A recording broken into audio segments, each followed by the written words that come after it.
Hello, everybody, and Hello. welcome, Hello. welcome to our lovely stream of Delta Green fun on Actual Play UK. You coming and having a go with us at adventuring and horror? Hooray! You can tell I'm on form tonight. Well, you're on something anyway. I am. Yes. Today's episode is sponsored by Manic Energy. Yes, it is. It is. I think it's been a bit of a day for everybody, or at least that's how it feels. Thank you for joining us today, or this evening, on this lovely stream. Currently, you may notice that we are having some technical difficulties down here today. Natalia is unfortunately she's quite ill, but she will be watching along this stream and interacting, whatever that means. So we will work all of that out as we go. But she sends her love, and she hopes everybody is doing well. She didn't say that. I'm just putting words in her mouth. Good PR agent. Thank you. We are playing Delta Green. We are playing Viscid by Dennis Detwiller. One of the, as you will soon discover, one of the most evil people alive. His I mean, this is a good advert for his Delta Green missions, but they are almost all lethal. So I'll leave that with you. So I'm just going to go around quickly and say hello to everybody. My lovely cast, all superb people in a multitude of different ways.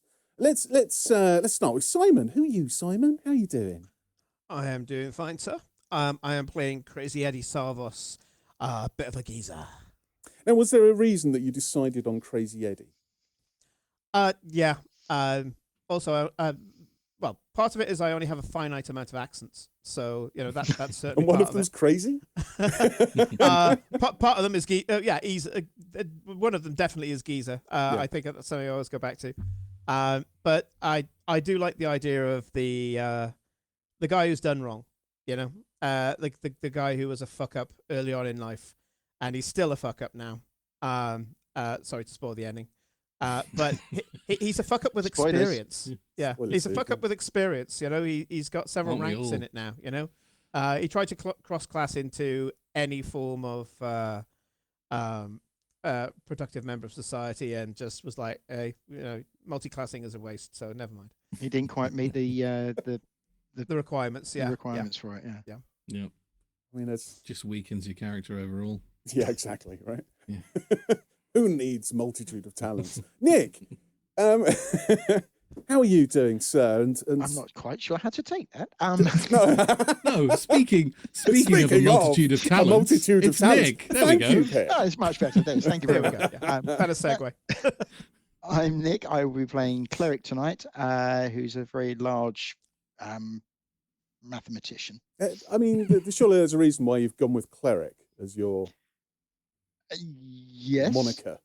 There are many reasons. One of which is a bit meta, because in Tomb of Annihilation, which we also do, I have a cleric who's a very large rugby player shaped person with a big beard, and in Delta Green, so is Cleric, and he also plays a cleric when he plays second edition D&D with his Hang on a sec. co-workers. Hang on a sec. I have also noticed that both characters are Scottish.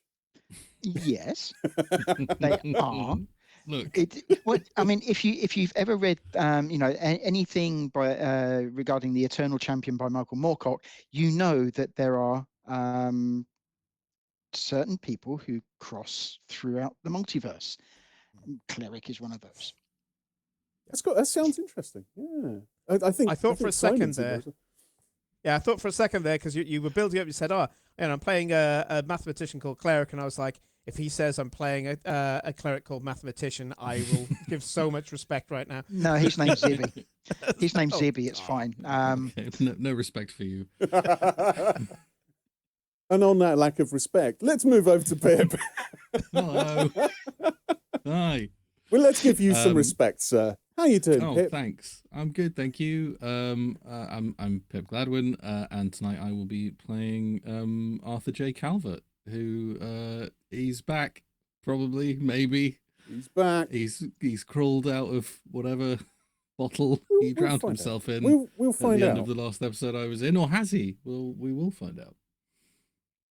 Maybe not. I don't know. I mean, we've got all of this planned, so. Hey! Don't say the P word. We don't do the P word. No. I mean, no. As well you know. It's just potato. all chaos. Yes, don't do potatoes. Yeah, no, definitely not. Yeah, kids, don't do potatoes. Boil them, mash like... them, put them in a stew. Potato. Let's move on to this evening's entertainment, shall we say? Let's do it. Yes. I should say that obviously this is a horror game. This is something that does have various things in it, like death maybe, and passing out, and people having issues with their mental capacities, and various other things like that. We do touch on things that are potentially triggering. So if you're having issues with that, if it's hitting a nerve for you and you're not totally happy, take a break, have a drink, and come back when you are ready. So obviously take care of yourself, number one. That said, Delta Green is not about guns. I think you know what I'm going to say. Delta Green is not about a bug hunt, or is it? Who knows what this game is? It's all about your diary. Delta Green is not about my diary. Delta Green is about the end. It's about the end of everything, your family, everyone you know, your country, all life on Earth. That's pretty depressing, isn't it? It's about the end of everything and your place in it. Because you will end too, Nick. That's what the fear is about, Pip. No. That's what the game is about, Simon. It's not about winning, Natalia. You can hear me. I know you can. It's not about advancement, and it's not about the best weapon or the most clever plan. Delta Green is about the end of everything and how much you will live to see it. Welcome to Delta Green.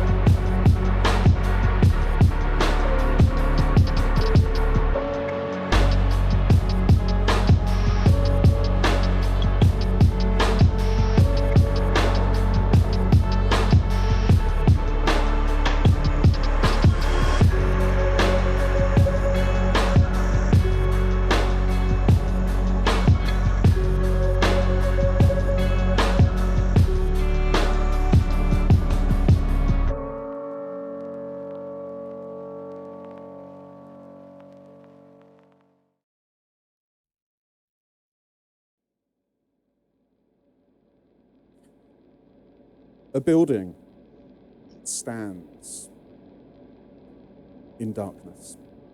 A pub. Light spilling invitingly from its windows. Chatter and mirth are muffled but evident. Suddenly, it is daylight. Just for a brief moment. Followed by a thunderclap of pressure. Chatter and mirth change to confusion and shouts. Lower third. 9:06 p.m, October 3rd, North Truro, the Illuminated Arms pub. A bright orange light illuminates the faces of the evening drinkers as they press their faces against the windows. The light dances erratically, casting shadows across their features so they appear ghoulish and deformed. Although about a mile away, the heat seems to permeate through the glass, reflecting an image of the fireball that's rising into the sky, like a giant flowering beacon. The camera moves closer to the window pane and distorts slightly as it passes through. Our CGI is off the charts, guys. I don't know how you afford it, John. I sell a lot of it dollies forward through the warm and welcome interior, seemingly empty but for the clamouring bodies at the threshold. At the bar sits a man. Pip, what is this man doing? This man is staring into a whiskey glass and not paying attention to what is happening at the windows. And then in the seconds that follow the explosion outside, he is drinking, is what this man is doing, with a purpose.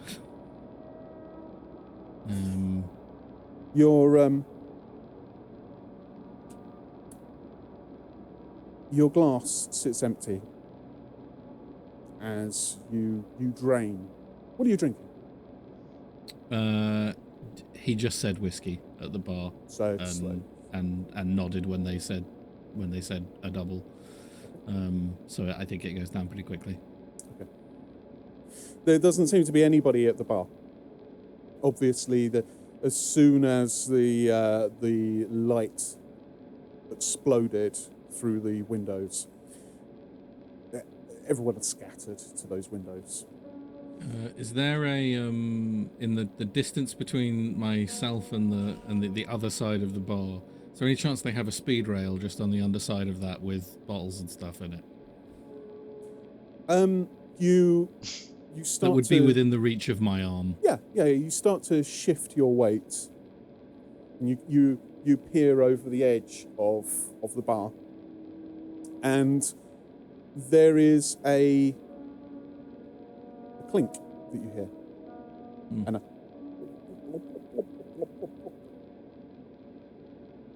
and you look down, and there's the edge of a bottle that is just pouring some looks to be whiskey into your glass, but it's not coming from the bar; it's coming from the side.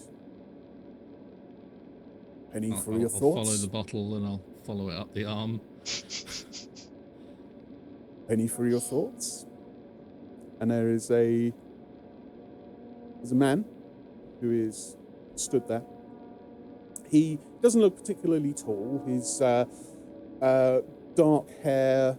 He has a slightly palish skin.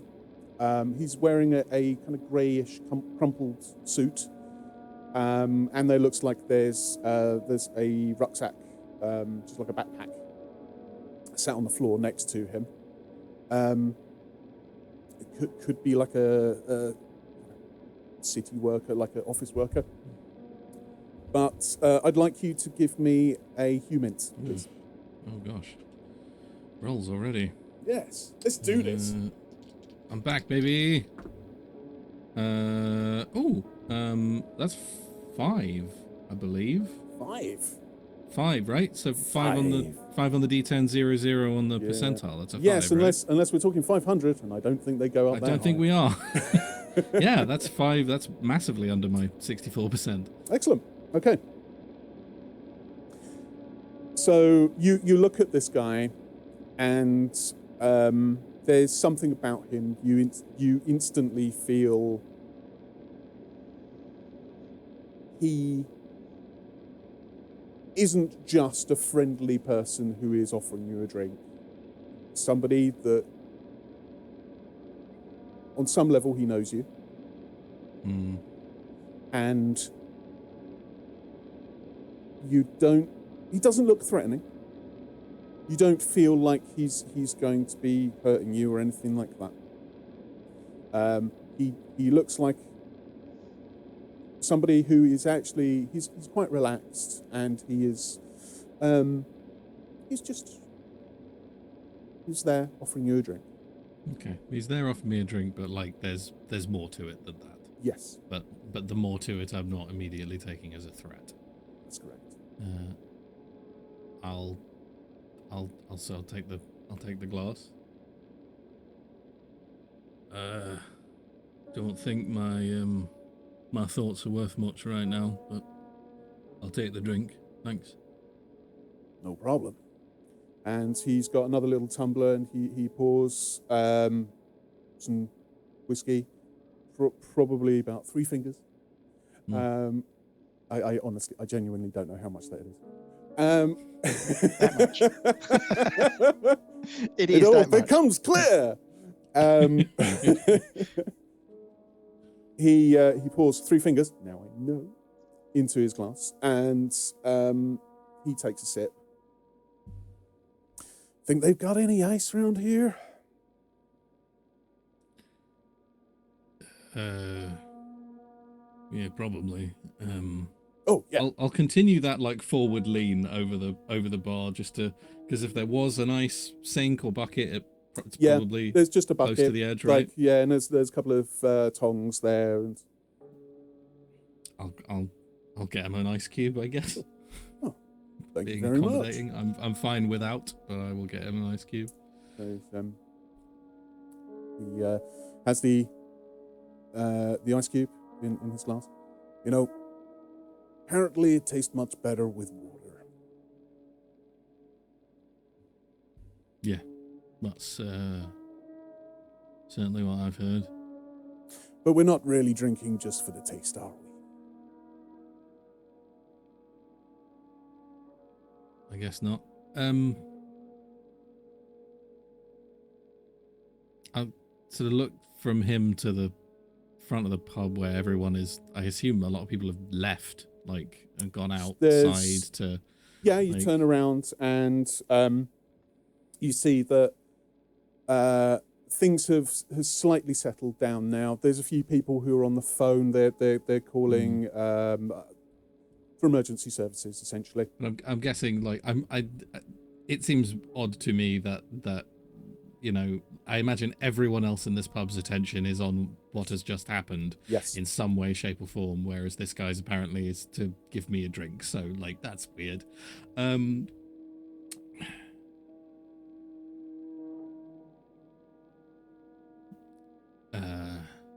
What do you want?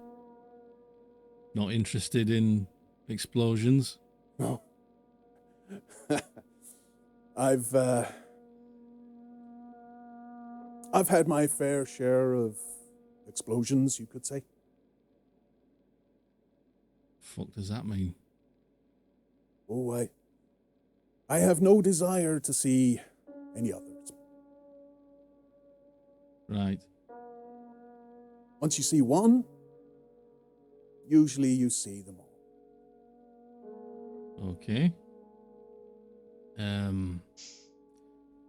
Can I help you at all, or just Maybe. I'm not hugely in the mood for company right now.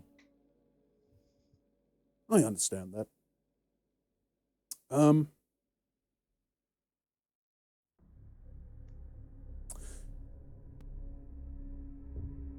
I'm just wondering, but your friends, My friends? your work colleagues, I'm a freelancer, mate, so... oh, I understand that. And a very good photographer you are, sir. I'm talking about the other job.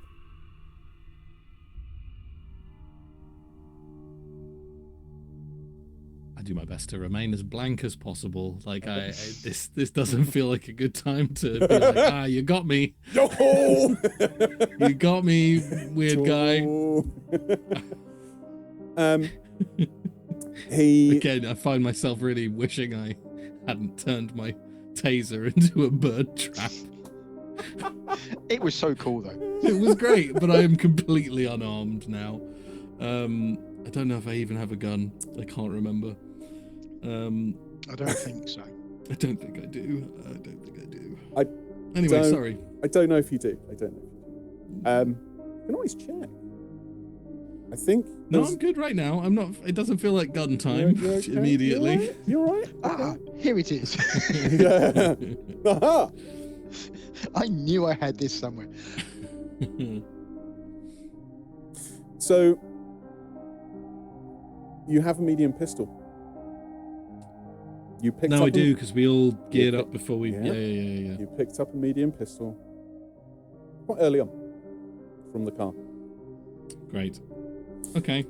Um, I don't think it actually does make me feel any better at this moment in time. the American he leans over and he's actually he sits on a stool next to you. I hope you don't mind. It can be a bit tiring following you guys around. Look, I have no desire to see you concerned. I'm assuming that Cleric and Twist have not spoken to you about the American that they helped beginning of the year. No, I mean, I met him a matter of hours ago, more or less. So, Of course. yeah. It's not exactly the first thing that you blurt out in a conversation. No. Let's start this again. The name's Rankin. And he holds out a hand to shake. I look at the hand quite hard for not much more than a full 2 seconds, and then I will shake it. Good to meet you. Likewise. I'll be totally honest with you, Argus. Or should I call you Arthur? Right, no, I got it. You know my name and my code name and the code names of the people that I'm working with. No, I understand you're very well informed. It's fine. We can just continue colloquially. Call me whatever you like. Arthur. Right now I'm Arthur. Okay, Arthur. Well, I may be able to help. With what? With the fact that those fucking psychopaths have just blown an entire building up and most of the buildings either side of them. Okay, well, perhaps they lacked some of the finesse that maybe is required for some of these jobs, but to be fair, they're doing what they have to do. Right. Okay, right. You obviously know you've got me at a disadvantage here, Mr. Rankin. You seem to know everything about me, and I don't know a single fucking thing about you beyond your name. So That's fair. what Okay. can you tell me? What are you prepared to tell me? Well, as Cleric and Twist, there's some Australian guy as well. Weird dude. Feel free to talk to them, but essentially, I work for an organization called Delta Green.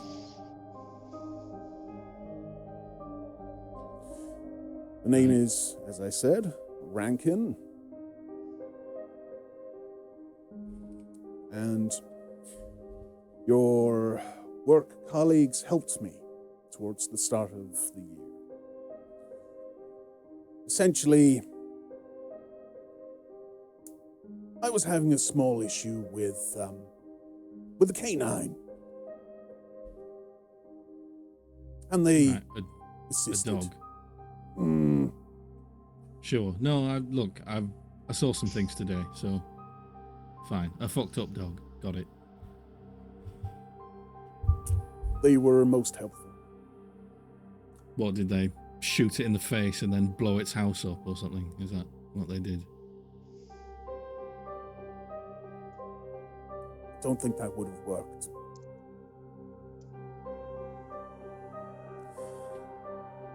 You see, Mr. Calvert, I understand that you have issues, concerns about this path that you're on. But trust me when I say that these colleagues of yours and the organization that you work for, they're doing everything that they can to ensure that the rest of the world doesn't go up in flames. I know it can be a little bit difficult seeing the wood for the trees or the person for the explosion, as the case may be. Sometimes things have to be done. Look, I understand.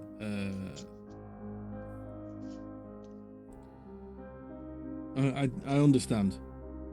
I do.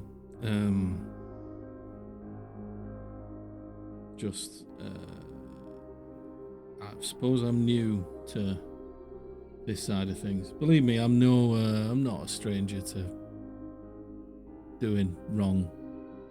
So that's fine. I get it. Whatever this thing is, we saw what it did, and fuck knows what it could do if it got out and amongst people. I understand trying to contain it. Just how many people have you seen die? Because that was my first. You know, they say it gets easier. And it was certainly my first killed by a man that I was, having a conversation with minutes before. And I know they gave us guns, and I know I did the training. But, no, it's another thing entirely. Killing some blue fucking flubber alien is one thing, but that doctor, he didn't know what was going on, and he was afraid, and yeah, I don't know, just didn't sit right, that's all. Sometimes it doesn't. No, I get that. And to answer your question, I don't know.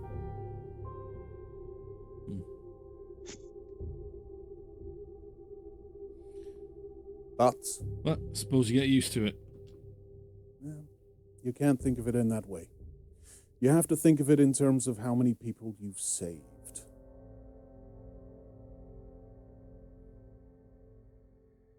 You start thinking the other way, well, it's not a good route. Use the people around you to deal, to process. I know it's hard, but you're in a unit for a reason.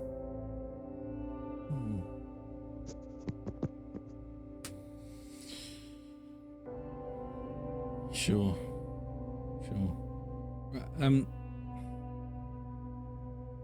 You said you could help. Yeah. How did you know? Do our organizations work together? Okay, I perhaps buried the lead with that one. I'm spying on you. Right, Yeah. okay. I don't I want probably shouldn't have Oh, no, Probably no, no, shouldn't no, have told no, you no, all no, that no, stuff no. then, should I? No. I don't really want to spy on you. Oh, that's nice. Delta Green, the mad. They're, I don't know, power hungry or something. God knows. But, What, and Pisces is better, is it? Right. Good. let's say same coin, different side. Right, but so power hungry and mad, but definitely working to help people and saving lives, Hey, right? look. There are bad apples in every bushel. I wouldn't say that Pisces are necessarily mad and power hungry, at least not anymore. Turn of the century was a shit show. We haven't worked with you guys nigh on 15 years. Maybe not that long. Hence, I've been sent over to keep an eye on you. It's not quite MI5 CIA buddies. It's more, Delta Green Pisces, let's look at each other from over the hedge and try not to kill each other? I don't know.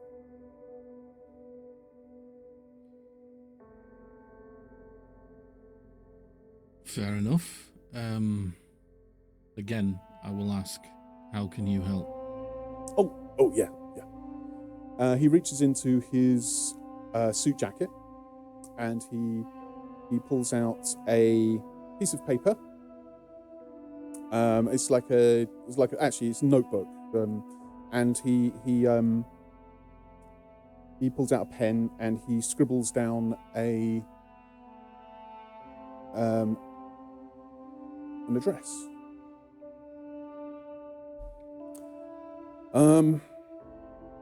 Look, I know that sometimes things can get a little bit heated when you're doing these kind of things, and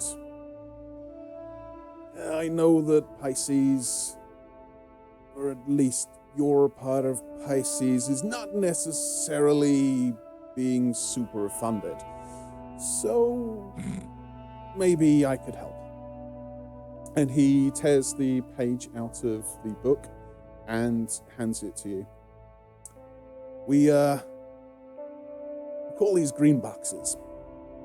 We've not used this one in, I don't know, probably 20 years. I only heard about it a couple of months ago. Essentially, they're stashes. So maybe you'll find something in there that will be of use to you. Right. He I'll hands take the you, paper. Yeah, I'll take it from him. and it's an address in Plymouth. Checks out.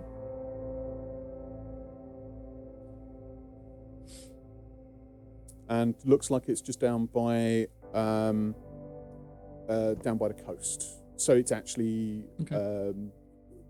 maybe some kind of industrial unit, something like that. Okay. Also, do you happen to have contact details for your colleagues?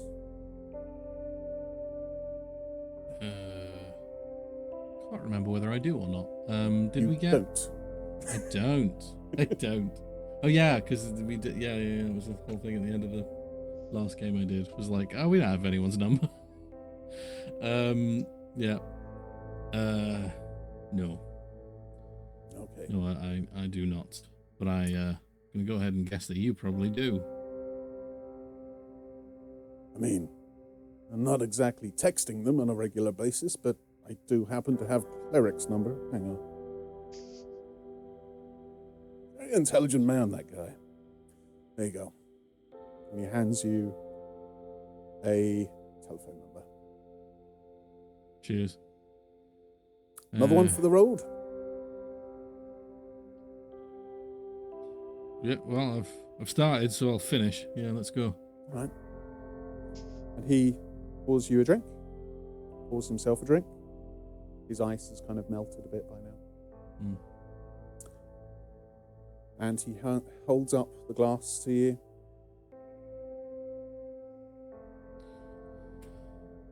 Yeah, well, I never was much good at,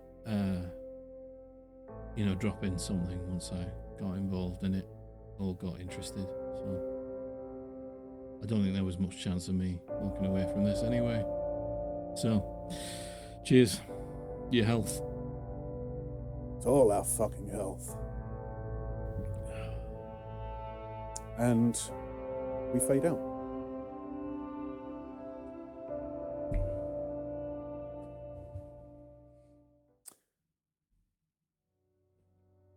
Eddie, Cleric, and Twist.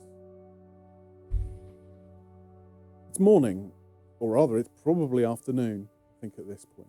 And you are stood by a canal with the unconscious body of Icarus. You hear a ping, and Twist pulls out her phone as I'm assuming all of this craziness is going on. What are you actually doing? I think I was. Didn't I try and sort of when Icarus fell? I think I tried to grab him to lower him to the floor. So I'm probably on my knees. So you're kind of over the top of him. Yeah. So you would have heard this last thing that he actually said as well. The 0901 thing. Mm-hmm. Yeah. Yes. And Eddie, what are you doing? At this point, Eddie's stood back. Have we actually put the car in the canal? Yes. It's in. Yeah. Okay. Yep. So yeah, he's basically standing back because he doesn't know any medical shit. Normally there'd be a person that he would, if somebody gets hurt, there'd be somebody in London that he would take them to. Yep. So he's currently following Twist and Cleric's lead. Okay. So you see Icarus on the floor, and Twist, as she's got her phone, you can see she's being distracted. She was actually the person that listened to him, to his breathing, and she says, "He's still alive. I think maybe I need to take this. Sorry." And she walks off slightly towards the canal, and turns around to you, Cleric, and says, "See if there's anything wrong with him." And she goes to make a phone call. Cleric looks around, looks at her retreating back. So, see if there's anything wrong with him. For fuck's sake. It's fucking collapsed. Does anybody have any medical training or anything like that? Any medicine? I don't think so.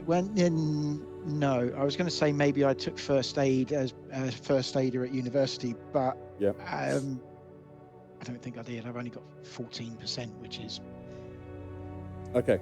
minimal. That beats my 10. That's Let fine. me have a look. See if I can do anything. Yeah. Even if I failed, I'll get better.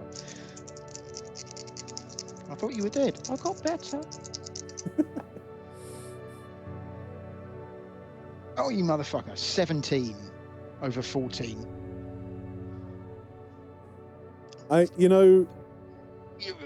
It's so close. And it's not a hard check. Like, You can see that he's alive. You don't know what's wrong with him. You can see that it's just a case of just looks like he's passed out. There's no bumps on his head. He's not bleeding anywhere. Doesn't look like there's any sniper shot. Nothing like that. His brains aren't all over my shirt, so I mean that's a start. Yeah, I mean that helps the matter. They're all still in his head. Well, that's debatable after the conversation that we just had. But... Very possibly. So he's lying there, and you can tell he's still breathing. He's still alive. He doesn't look like he's in any pain either. He's just out cold. Unconscious. Yep. Yeah. Just out cold. I look at Eddie and say, "We need to get him to a hospital. I mean, even if there's nothing wrong with him per se." All right, decisive action. That is what I was looking for, him. mate. Yep, not a problem. A car. Yep, I'll get us a vehicle an escape and or an MPV or something. All right, matey. I'll be right back, and I'll go off and get a suitable vehicle. Do you want to roll criminology for me? Sure.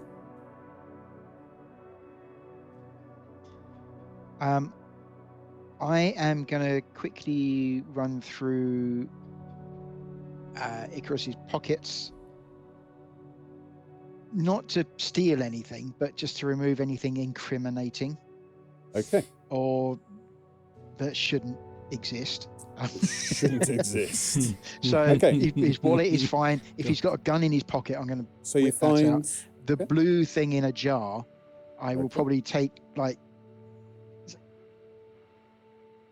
I would like put you it somewhere. I would like you to roll me. I'm not touching it with my flesh. Like a tissue no, or something. No, this is fine. I would like you I to know. roll Still, me luck, you want me to though. roll a I luck? want Right. you to Okay. roll luck. Luck. Oh, that's just 50. Okay. That is a 14.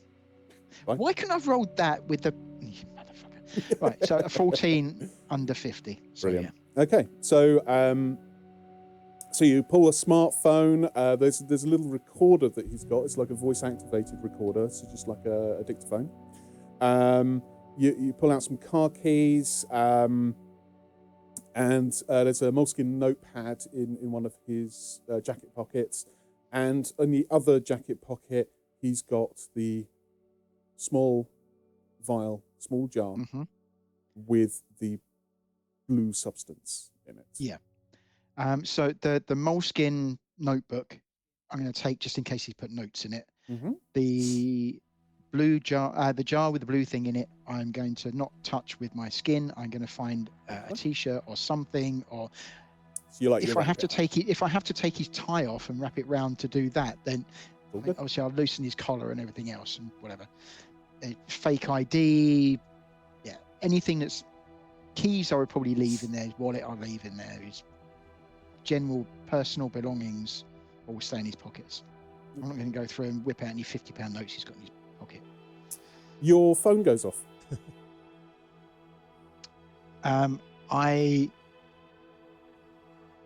My phone or the burner phone? Your phone. My phone. I look at it and go, It's not a recognised number.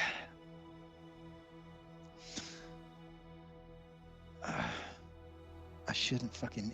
If this is a call centre, fucking kill me. And I'll answer it whilst still just rifling through Icarus's pockets. It's Argus. What can I do for you? It's Argus who's on the other line. Hello. Is that Cleric? Argus, where the Hey, are you alright, pal? Yeah. Yep, fine. Look, gonna try to catch up with you wherever you've ended up. Where are you? I don't know exactly where we are at the moment. We're near a canal, but Just to remind you, you are going to Plymouth, which is the plan. I know. Yeah. I know. I can remember. Great. We're we're next to a canal at the moment. We're just looking for another mode of transport.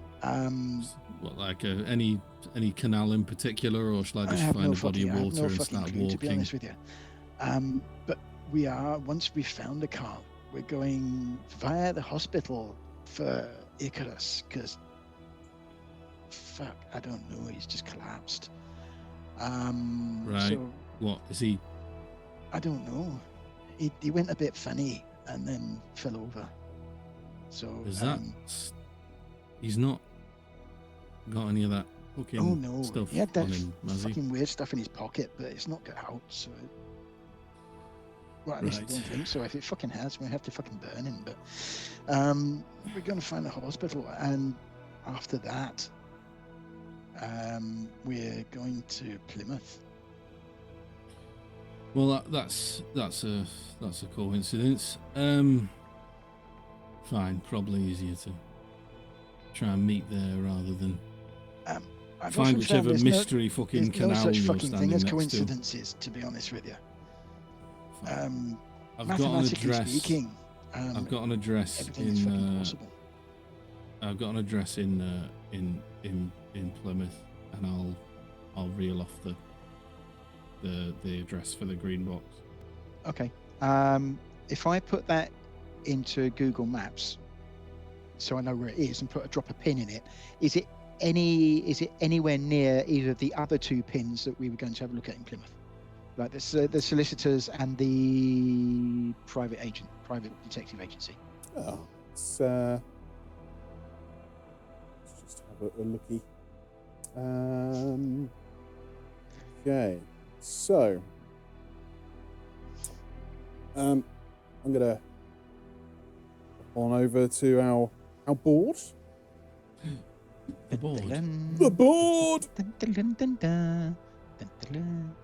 Right. And I am going to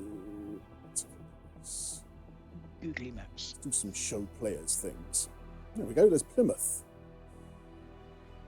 Is it? Hang on, I can't see it on my board at the minute. So I've done a show players. It should have. Why is it not? We, hang on, wait a minute. It's coming. Maybe it's coming. Here we go. Oh, good. Can you see that? Yeah, you go No, for it, John. I can just see a. You might need to refresh it. I've had some problems with Foundry. Yeah, just refresh. I'll make it full screen as well. Sometimes that works. I can't reach this page. Why Yeah, not? just refresh. Yep, same here. Yep. I can maximize it on the window on the video player, so we can just go from there. And Okay. sort of see it roughly. Yes. Now, I can vaguely see it on the screen anyway. so let me see. We have over. You should be able to see. I think it's Tall Point. Mm-hmm. Can you see that? It's one of the larger sort of at the middle, slightly to the left. If you cross the river, you got Ferry Road there.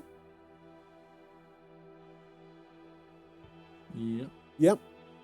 And so it's near Devonport. So we're looking in that sort of area there. Okay.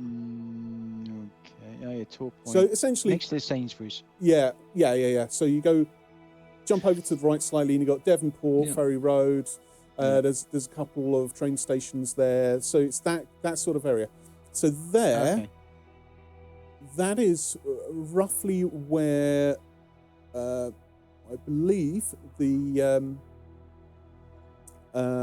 burnt out area was. So the It was in the business So park. what you're telling us is that the warehouse, the green box warehouse, is in the same estate as the. Just to give you a kind of point of reference, essentially. Oh, okay. So that is where the So burnt Tall out Point area is roughly where the business park is. Yep. And then actually across the river from Tall Point. Oh, I see. Sorry, where you said Ferry Road. Yep, no, I got it. And then further down, so you got like Royal William Yard down there. Looks like the looks like it's around about there that this what he called a green box was. Right. And I will need to double check exactly where the other place was.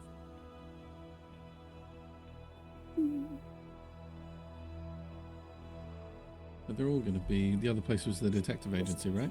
Or was that? No, that's where the detective agency was. That's the burnt out detective In the- agency, which is in the business park. What was Yes. What was the third location? The third location is the law firm of Marcus Silverman and Green, Oh, which is on Right. the Crescent, which is.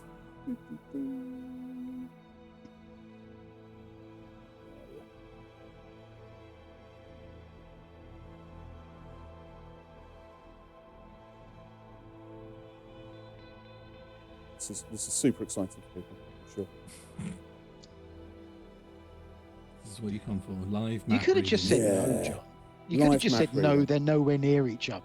No, but they're Um, like they're within the. But this is That's fine. They're close enough. this is They're close reality, enough. though. This is reality. I mean, yeah, they're not going to be yet. Okay. Here we go. This is good. I'm having issues with my mouse. Hey. So the Crescent is there we go. So if you see on the far right hand side, far right hand side, you should see Billacombe, Pomfret, and that side of things. You've Yeah. got Radford Park. So there's a river which runs away through to the National Trust Sultan. Yeah, Sultan? okay. Yeah. Yeah, Okay, yeah, so yeah, it's on I the see that. right-hand side, which is the Crescent. So it looks like it's a well-off area, essentially. Okay. Cool. Yeah. Okay. There we go. Live map reading. Live map reading. That's what you come for. Yes. Oh yeah. Okay. I've had a look at this on my phone. I've got you on speakerphone at the minute. To be honest, everybody else is fucked off for the moment, so it's just you and me. They're all a bit scattered. They're not going to be miles apart, but they're all a bit scattered. How about if we aim to meet you at your address? I think that might make sense. Look, we'll talk more when we meet up. I just think there might be some useful stuff there before we go poking around elsewhere. This phone's actually my phone, so if I give you Which my, is why I'm speaking generally.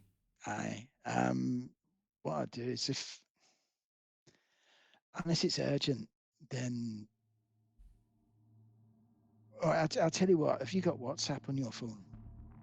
Yep. Okay. Share that information. Make sure that you're not doing anything that is all good. That's We all good. can we can be in touch. Because then, actually, I don't know what it was in 20 whatever it was, but it's end-to-end encrypted now. But I don't think it was then. But it might have been. I think it may have been actually.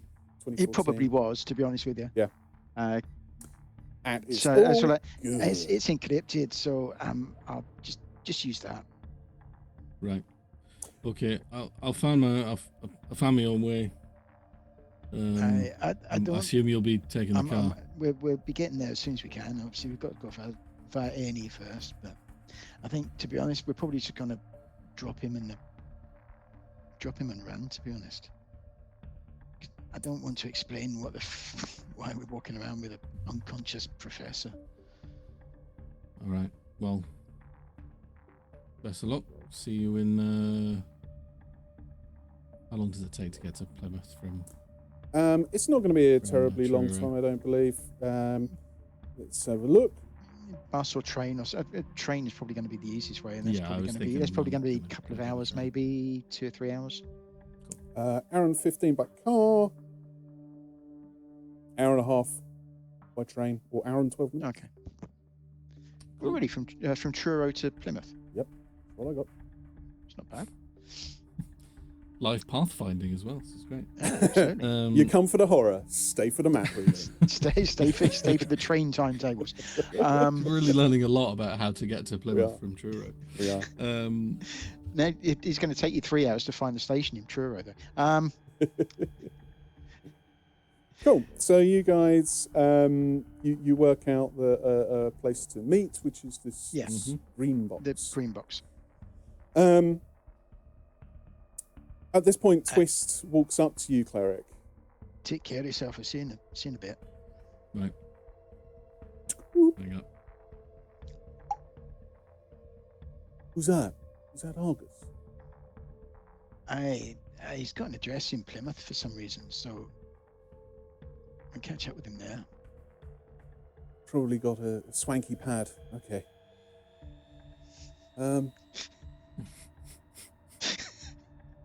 Don't appreciate the sarcasm, but I'm not there. Nothing about this man has said the word swanky pad to anybody. Not at all. For a moment. In the south.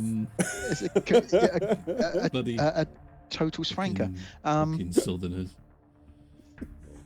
So, Cleric, I just spoke with Specs.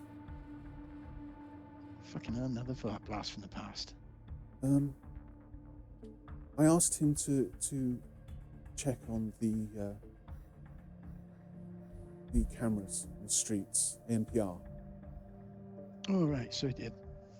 So apparently he's come up with a couple of hits. Unfortunately, I think one of them might be us. He's asked me to meet him. Oh, great. So he's confident that he can fix it. But I'm gonna pop off and get some chicken nuggets and You and your fucking nuggies. Okay, then that's off your pop, and I should be back. I'll WhatsApp soon. you if anything happens. Just keep in touch, I okay? did. Fucking phone. Okay. Well, say bye to Eddie for me. Oh, I've just sent him out to find a fucking car so we can drop this bugger at a hospital. tell him that you're in charge. Anyway, see you later. There's telling him and getting him to believe me is two different things entirely. Yeah, I've got. Okay, no, that's fine. That's fine. I've got to go pick up some chicken nuggets now. Think ordered them already. See you in a bit. And did they have the app at that point? I don't think they did they? I think government agents did. Right? Yeah. Yeah, for government agents, McDonald's. they had the beta test for the app. Mm-hmm. Even delivery, Yeah. Nobody else had delivery for years yet. It's true. And yet, like MI5. MI5, yeah. The main benefit of being MI5 was chicken nuggies deliveries. Nuggie delivery. So, Eddie, what did you get for your criminology roll? 48 under 62. So yeah, I was able to find a decent thing. So what kind of car did you go for?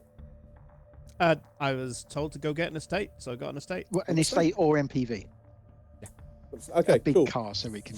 So you get this a Volvo. Yep. V80. Yep. Cool. So you're pretty Wardrobe on confident. wheels. It's gonna run. If you need to shove anything in the boot that is incriminating, you probably got enough room. Anyone in the boot that's incriminating. Yep. Got some dog blankets, that kind of thing. Yep. Brilliant.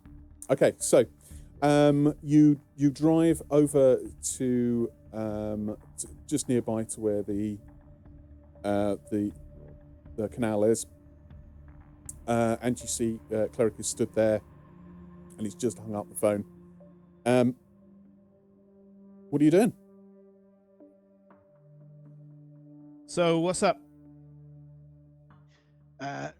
Well, Twist has buggered off. She had a meeting with somebody else that we both know. This is the camera guy, right? Aye, that's the one. That's the Yeah, that's the yeah. pally. She said she was going to do that. Yeah. Aye. I just spoken to Icarus as well. All right. Funnily enough, as much as he always is, but he's got an address in Plymouth. Funnily enough, so we're going to meet him there. All right. I thought he booked it. To be honest, I wondered if he had as well, but he's not. He's found an address in Plymouth, and we're going to go and meet him there. Before we go anywhere else, we're going to go and meet him there, pick him up, and see what's going on. Before we go, we need to drop wee fella me lad here at the hospital. But to be honest, I don't really fancy trying to explain what's the fuck is going on. So I think we ought to drop him and run. Yeah. I mean, I don't mean sort of like rolling out the doors. We drive past the doors at 30. Obviously not. Obviously not. What an ignoble way to No, like you send take him Adam's outside. character off. Yeah, you take Just him chuck him out outside. of- You shout blue murder, and you say he's just fallen down in the street. Oh my God, he's had an accident. Yeah. So yeah, we do something along those lines, and Yeah. Not my first time, sadly. Yeah. All right. All right. Yeah. Let's go get it done. I ain't leaving people behind. All right. so do I. But what the fuck we're gonna do? We're gonna fucking weekend at Bernie's in around the fucking streets of Plymouth. We'll put it this way. I don't think you know, it's gonna work too well, to be honest with you. I mean, I haven't got my sunglasses for a start. he's out. We're the ones who got to deal with this shit now. Aye. No better alibi than I was comatose in the fucking hospital, right? Exactly. Come on, let's get him sorted. We could always He's a good blame lad. him, to be Let's honest. get him. Let's get him his early retirement from this mission. Yeah. So what I'm going to do is the blue stuff in a jar is going into the cool box Oh. with the Crows. The crows with birds. fingernails. I will keep hold of his moleskin notebook. I'll shove it in my laptop bag, backpack, laptop/backpack thing, because I buy stuff like that. And what was it? What else was it? Is the fake ID, and that's about it, wasn't it? That's about the only incriminating things he had. Yeah. He's got his ID that was handed to each and every one of you. Yeah, so I've taken that. Yep. And anything else? He does have his gun. And there is. That would just go in. I'm going to put that in the cold box too. Okay. Ooh. Are you sure? Oh, Those nice. crows do have Like- fingers. They have fingernails. They don't have fingers. No, they do. There's nothing like on a hot day, Cold gun. just getting the cold box open, grabbing a nice chilled gun. Nice you. chilled Glock. Yeah. Ooh, What, it's lovely, bracing. Cleric doesn't Chilled like 9mm. guns. Well, he doesn't like the sort of guns that are made only to kill people.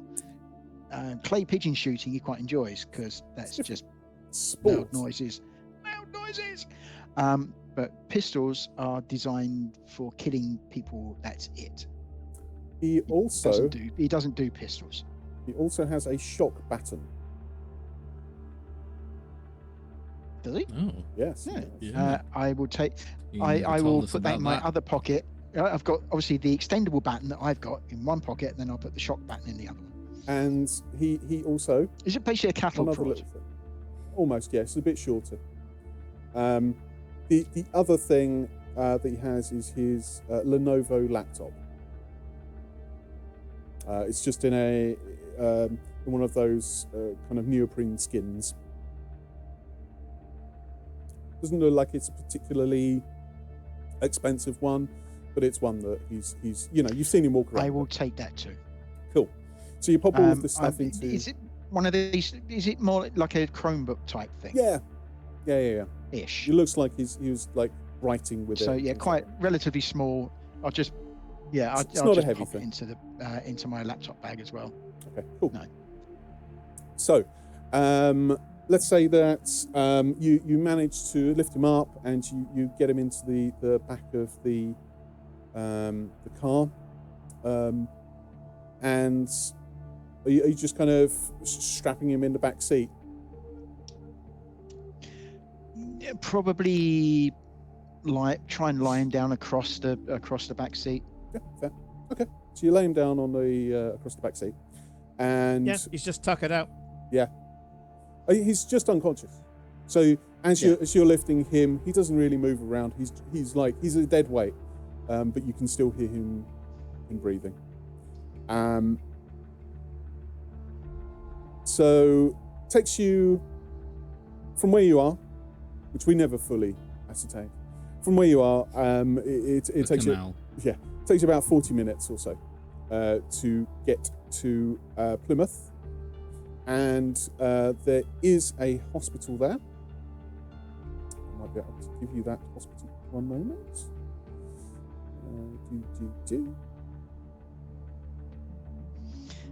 Actually, no, it's fine.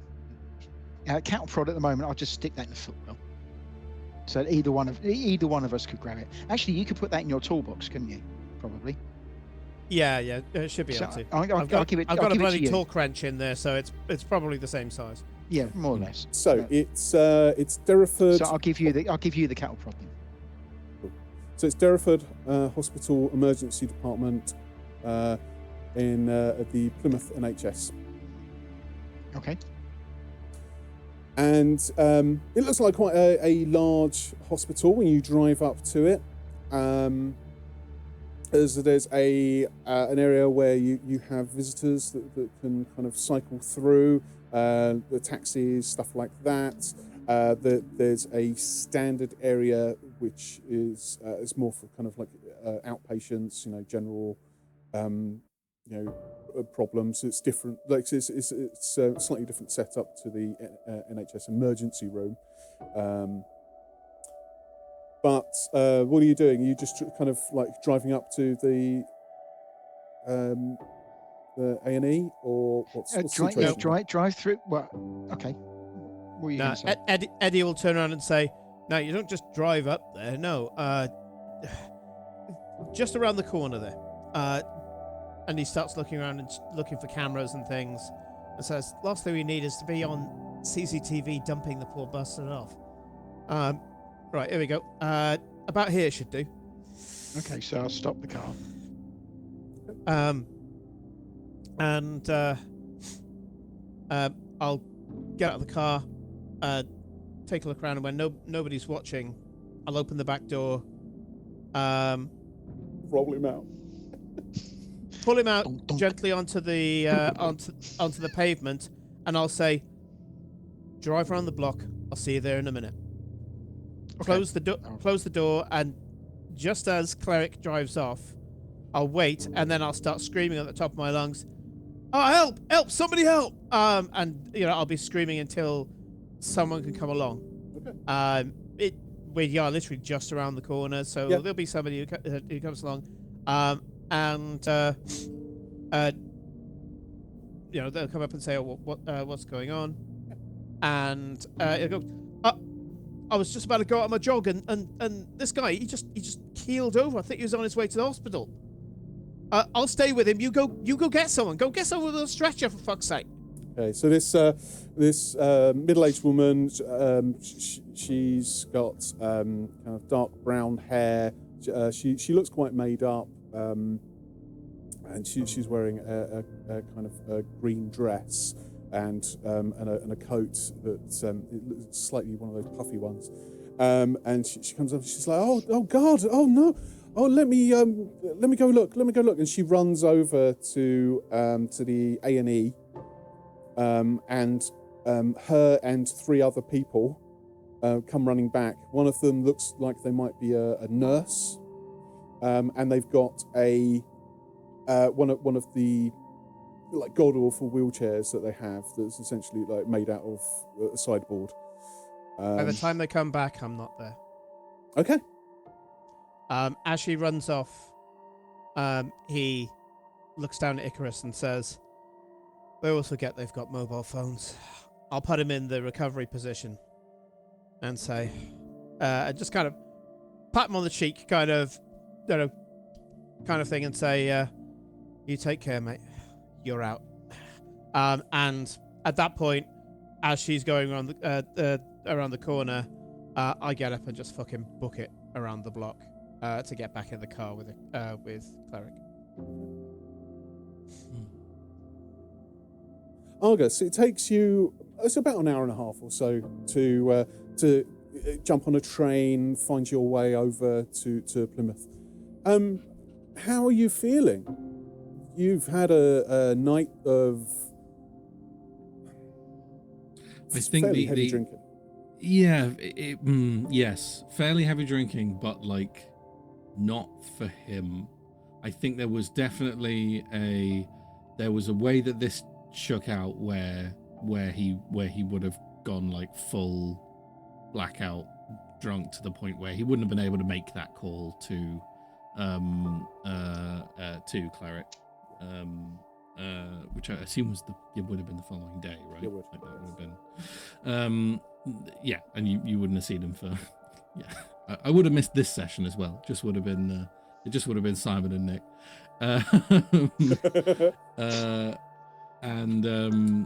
But I think having this other sort of, having this other person kind of intervene, and he was weird, and it was unsettling to have someone walk up to you and go, "Hello, I know who you are and all the secret things and who you're working with, and also I'm spying on you." But then I guess like for a guy, but look, he walked up and he was honest about it at the very least, like and got a read on him quite quickly and didn't feel threatened. Was just kind of like, okay, what's going on? And he was quite sympathetic, and he was quite nice, really. And so I think what Arthur has managed to do is like not completely fall off that he's fallen off the wagon in the sense of he has drunk alcohol, but he's not fallen off the wagon completely. He is being dragged behind the wagon at this point, and has not let go of it completely. He's still in the game, as it were. And I think when you get to that level, there's a hangover, but it's over there, and it's not that important, and it's not close to as bad as it could be. And when you're a professional drinker, these things kind of fall by the wayside a little bit. So yeah. He's not feeling good, but he's determined to get back in and like try and see this through. And slightly exhausted. Yeah. He's tired. I don't know where he slept last night, honestly. On the train. It's because we would have been kicked out of the pub at some point. I think True. He probably hunched up. I think he probably finished drinking, staggered to the train station, which you'd have a memory of where it was, more or less. We drove from there to the house, and then to the closest train station, and then probably found a bench somewhere and just sort of sat and fell asleep sitting on a bench near a train station until the sun woke him up, and then would have gone and got on a train. He's not feeling great, but he's feeling determined. So you've kind of got that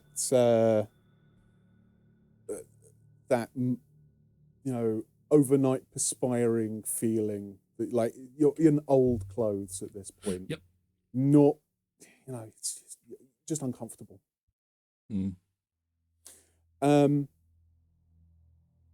By the time that you actually get to Plymouth, the weather it's slightly cool. So when you leave the carriage, you have this coolness hit your face, and it makes you feel just that little bit better. You've been absolutely downing bottles of water whilst you've been on the train. Coffee, just making sure that that your performance is just that bit better. Mm-hmm. You've been searching also through your files that you've got with you. You've been looking at various different pictures and things like that. Do you remember what it was that you were going to be looking at? Oof. Is there I don't necessarily. Was there a specific thing that I haven't got yet? There was. Well, damn it, John. Sorry, I've forgotten. No, that's fine. That's fine. There was something specific, and it's to do with Corey Mack. Well, it usually is.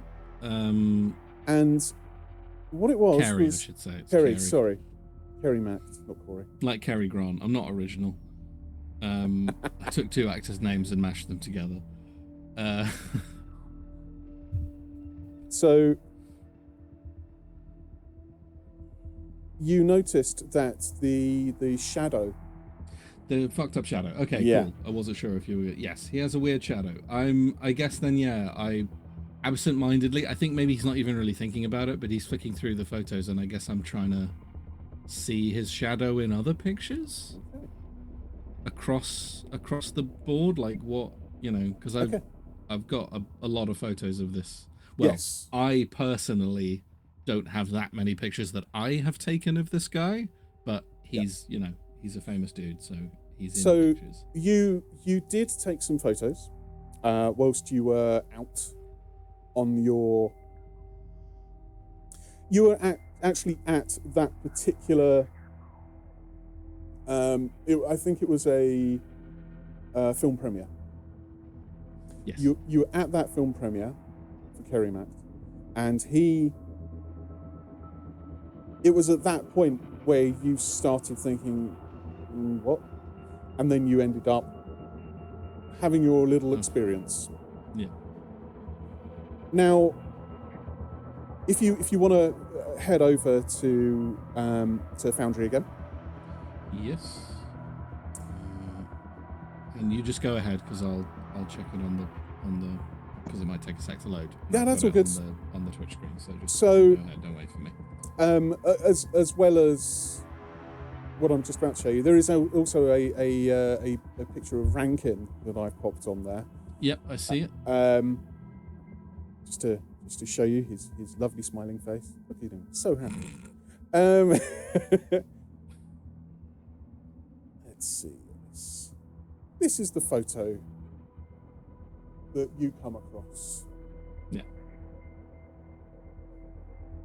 Yeah. That's one of your photos of Kerry Mack.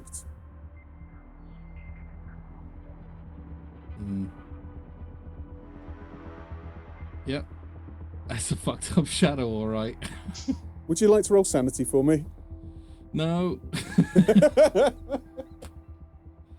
I think the word tough is coming up. I will once again remind you, John, that unless I've recovered any by drinking some alcohol, which I doubt I have, No. I don't know. I am I'm on 50 sanity points. My breaking point is 48. Oh, so okay. All right, don't worry, you're okay. So I'm currently, remind me what am I rolling under 50? You roll under your current sanity. My current sanity points. It's refreshing to have somebody worse off than me. Wait, on or under? It'll be on or under. That is 50. Okay. So you have open your you've got your phone open. You are connected to like various online drives that you have of all of your photos, and you are flicking through these things. And you're like, oh, yeah, like every now and again you kind of search through various photos that you've done, and it's partly it's an artistic thing. You look at what you've done so that you can work out how you can improve. You are being a critic about what you do so you can get better at your art. And you go onto this drive, and it's for this particular shoot that you did, where it wasn't just Kerry Mac that you were there for. You were taking pictures of all of the. Oh, I mean, yeah, it wouldn't have been a shoot. It would have been me in a fucking mob of other other men, very much like myself, all kind of like elbowing each other in the face, trying to get a picture of whoever. Yeah. And Natalia on the chat has just pointed out he's Hellboy. It did cross my mind as well. It does look quite a lot like Hellboy. It's the jaw. He's got It's the jaw. The jaw, yeah. It's the underbite. Or is that a jaw, or is it it's cool just beard? it's Who just knows? Ron Perlman. That was what I saw in that hotel room. He turned into Ron Ron Perlman. I was like, oh my god, Kerry Max and Ron Perlman are the same person. You've never I seen knew them it. I've never seen them in a room together. Exactly. Yeah. So That's my deep dark secret that's crushed my sanity. is- Dr. Jekyll and Mr. Perlman. So you're searching through this, and you see this picture, and you zoom in, and you realise that that isn't just a kind of weird trick of the light, because there's nothing in front of him. There's no shadow that's hitting his face. That's his shadow. Mm. But then again, maybe it's not anything. Well, you didn't- I'd say, You didn't lose any sanity. yeah, but I know what I saw in that room. Maybe. I have a photograph of what he became. So You do. It's fucked up that I have not noticed this before. But Look, it's not like you've obsessed over the guy. Anyway. You reach Plymouth. You feel that cold air on the skin as you get off of the train. And you work your way. You walk. It's about half an hour down towards where you think this building, this who knows what it is, where you think it is, and you see Cleric and Eddie. Eddie is just in this car. Looks like I don't know, a Volvo of some description. It's a different car. It's a different car. You know this wasn't the same car. And Cleric he's probably got some headphones on, or earphones in, earbuds in, and he's smoking. And you walk up to this area, and there's a chain link fence. And it doesn't look like it's locked or anything like that. But I'll nod to Cleric and Eddie, but my nod to Eddie is, not as pally. I guess it's not different, but like my sort of last real, I mean, apart from him dragging those cans of petrol into the building to burn it down, my last real, like the sort of indelibly burned into my brain, the image of Eddie is him cutting that doctor's throat. And yeah, so it's like, hey man, how are you? Hey dude. Yeah. And that's, I don't know, Eddie's probably not necessarily used to people being uncomfortable around him, but like, I don't know if that you'll almost certainly sense, Eddie, that there's a shift in the energy there from Argus. Yeah, he's, I guess it's fear to a certain extent. So he had that most of yesterday from me. I doubt he even notices anymore. Oh gosh, well, that's even sadder. Yes, but That's Delta Green for you. I'll walk up and greet the others. Glad to see you're all right. Aye. Yeah. Sorry about fucking off like that. It was the end of a very odd day, and We all get freakouts. It's all right. You don't need to explain yourself. I had my own little time alone yesterday. You look fucking awful, by the way. right. Well, I slept on a bench. I met somebody you know last night. American fella by the name of Rankin. Oh, fucking hell, not that. He was just sitting in the Okay. pub that I ended up in. Oh, what a surprise. He just happened to turn up in a pub that you went to No, when I you mean, didn't know you were going to be going to a pub. yeah. Well, that did cross my mind, but I assume he was just watching us. He said he was a spy. I more or less. Right, not a spy per se, but he spies for nominally not alter ego. What's the other It's our counterpart. equivalent American compatriots. I do. Should I we mean, be I have worried to about say him? though, no, I don't think No. so. Didn't get a bad vibe off of the guy. All right. This is some sort of safe house here. This address. He said there might be. All right. Stuff It'd be we nice could if we use. actually had that from our fucking side rather than waiting for the Americans to fucking Well, tell us. look. I mean, they're obviously funded better than we are, which I suppose isn't. Oh, don't get me usually wrong. I mean, surprising. they're probably funded 6 ways to Sunday. It's a better it would name be- as well, honestly. Delta Green, I think, is better than Pisces, just sort of objectively. What? They got a better name for us? Ah, come on. No, that's their name. Our name's Pisces. It just makes it sound like Yeah. we're fucking fish salesmen. Or, spiritualists Or at the very least. spiritualists. Yeah, it Um, sounds like we've got an MLM going. Yeah, It's a yeah. tiny I mean, bit new. right, Look, it's yeah. a bit new agey. coulda- Is they all coulda I'm saying. called, That's you not- could have called us not my thing. Cancer or Scorpion or something, but Yeah, gives the Cancer wrong- would be a cool gives name. the wrong fucking Yeah. vibe, really. Well, they could just give us numbers, I mean, like MI23. There's lots of numbers that you can put after MI, like. I thought, for God's sake, don't say 007. Oh God, no, that guy was a nonce. But no, it's He's a fucking alcoholic. He's a alcoholic pervert. Sorry.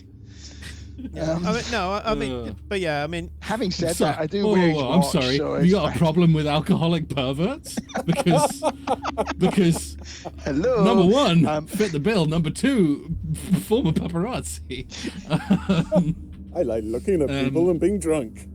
Yeah. I like looking at drunk people even more. Oh, good. We break the tension. A bit. Let's go and so have, let's this- go and this- have a wee show. You said there's like a chain link fence around It this. is. It's a chain link Is fence. it locked? Does it look padlocked? Actually, it Does doesn't. look openable. It doesn't. or peeling off of some of the ground, or So you look at the chain link fence, and actually from here you can see it just looks like a bit of a derelict, like an old factory or something like that. It could have been just like a small print works or something, from what you can tell. And you open up the chain, so it's actually. There's a chain that's just sort of hung there, so you're able to kind of like pull it up, and you see that you're able to just unwrap it. So the chain is kind of loose enough, and it's not actually through anything that you're just going to get it stuck. So you pull this up, and you open up this gate, and it swings open slightly rustily. And you can see that because of this, obviously, it looks like it's been used for, I don't know, like either homeless people or, kids just pissing around and breaking bottles and, all manner of things that you would totally expect in this scenario. Mm-hmm. weeds, piss, and broken glass. Essentially, the Holy Trinity. You start wandering down one of these alleyways between a couple of slightly decrepit buildings, and you turn a corner, just kind of looking around, and I'd like you to actually give me an alertness, please. Ooh, that's exciting. All of you can do this. Alertness.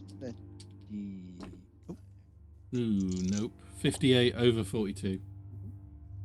Remember to tick that off. Yes, I forgot.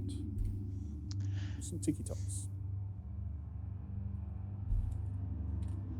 62 over 35. Tick that fella off. Oh, 68 under 70. Oh, there we go. Nice. By the skin of your teeth. You, all of you other than Eddie, you just kind of, you wander along, and you can't see anything really. Like, you turn this corner, there's nothing. Like, he's this Rankin guy, he's just sent you somewhere. Yeah, I'm starting to realise that all he did was give us an address and a postcode, and not like, you go to this door and you know, this lock, and Not this, 3 here's times the and code say, for the thing and whatever. yeah. I'm like, oh. Well, okay, he's written some additional numbers on there as well. I'll Oh give you shit! that. Okay. No, well then No, what that's happens is I'm like, what an idiot, and then I turn the paper over and like, oh, there's more on the back. Oh, yeah. what an idiot. Again, being clear. So my lesson from last week. Eddie, on the other hand, you are trailing behind very, very slightly, as is your wont, because you are like, I'm just checking this place out. You know this is the kind of place where you will get jumped. So you've got your eye out. Probably not at this kind of time of day, but it's a shifty area, right? You notice something kind of glinting over by what looks like just like a bricked up or not really bricked up. You know, you get those big metal barriers when you have a place that's been condemned or something. Yeah, you put pilot holes through the brickwork, Yes. and it goes in. Yeah. So you see, there's one of these that's going over a door, but next to it, there's a keypad.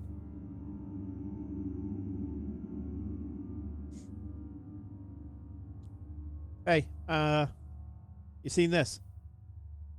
No, what? They put these things on windows and doors, but this one here, it's got a pad next to it. Look.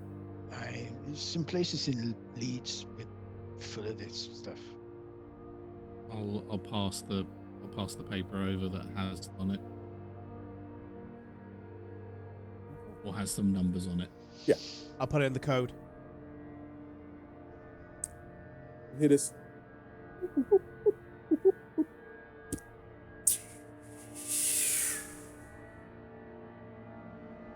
Pressurized. It's weird. All right. And you pull the metal, and you see a dark room. I'll pull out a torch from my toolbox. And as you do that, we'll go to break. And the flubber jumps out of us. Oh, flubber! Come back in roughly 10 minutes for more flubber fun. I feel like we're bringing. I feel every time we say flubber that the horror goes down just a little smidge. Yeah, Does it? Have you seen Flubber? Well, terrifying. Give us 10 minutes and we'll be back to work out exactly what's going on in this room. See you shopping. Rooms. See you there.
Hello, everybody.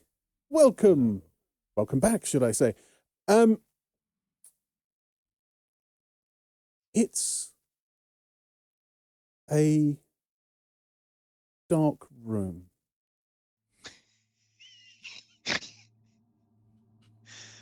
In case you couldn't tell. Thanks, everyone. Good night. Thanks for joining. Cleric looks at the room and goes and texts Twist. What are you Don't mind texting? me, I'm just texting the boss. I'm just texting. We found the dark room. The bots. It's all solved, guys. Eddie, Yeah, you what pull do out. we You pull out a torch. I believe you said. Yeah, Eddie's got one in his toolbox. So Rankin seems to have played us. you pull you pull out this torch, and I'm assuming it's one of the slightly heftier ones. It's one of the mag lights that's like The 4 or the 5 beefy D ones. cells. It's good Yeah. enough. It's good enough for a Big. kosh. Yes. Yeah. Yeah. For clubbing. So you lift up your torch to eye height, and you start scanning the inside of this room. The first thing you notice is it's in it's like in disarray. It's a bit of a mess. There's a load of things like mess on the floor. It looks like there's a table that's upended and the top of the table is facing your direction. In fact, there's a couple of things like that. There's a what looks like a bit of old furniture or something like that. It was probably, I don't know, you can't really tell from this angle, but it's like the back of it is facing you. And you hear a kind of hissing. Like a pipe hissing or No, an animal hissing. No, you hear something that sounds electronic, actually. Ooh. It's like white noise, sort of. Yeah. Like if you like back in the old days when you had TVs that weren't digital.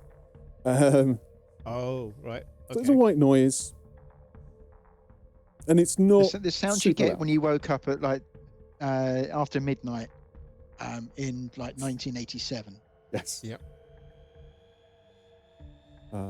Sweet white noise. Mm. I would like everybody to roll me an alertness. On top of that, Eddie, could you roll me a criminology? Can I forego alertness and roll would you like to? electrician instead? Just no, but like genuinely. Do you 'cause want I'm to like, roll what electrician? what is that? I Fine, want go to for know it. what that is. Yeah, Like, totally. from this, You don't have to roll alertness. That's totally fine. You can roll electrician. You can roll anything you like, actually. Like I'm just kind of giving you here's a general thing. Yeah. No, If you mate. think- It makes sense. I mean, like, if this ends up meaning that like whatever is about to attack us, that I don't have any idea that it's there because I'm focusing too hard on what this hissing noise is. That's totally fair. Then that's I take that. I know Right. what I like, and I know that's a Toshiba 1992 black Exactly. and white. That's what I want to know. It's And it'd be like, I don't know that noise anywhere. Oh, fuck me. combined Oof. television That's, and VCR. That's 96 over 42. So that's Wow. very bad. Yeah. But I'll So tick that's electrician. yes, tick that electrician. My alertness is 35. Yeah. I think, as we established earlier in the game, and I still failed with a 37. Oh, Save us, Eddie. My alertness is 70. So there he my is. 44 still passed. Hey. oh, that's a crit. That's a critical. God. Yeah. And Thank God for this very useful man we decided to bring with It's us. so useful. He's dumb as a bag of bricks, but he's Doesn't paranoid. matter. He's paranoid. It's really useful. And criminology is 20 under 62. Wow. Okay. Yeah. So, right, Argus, you are listening for this kind of like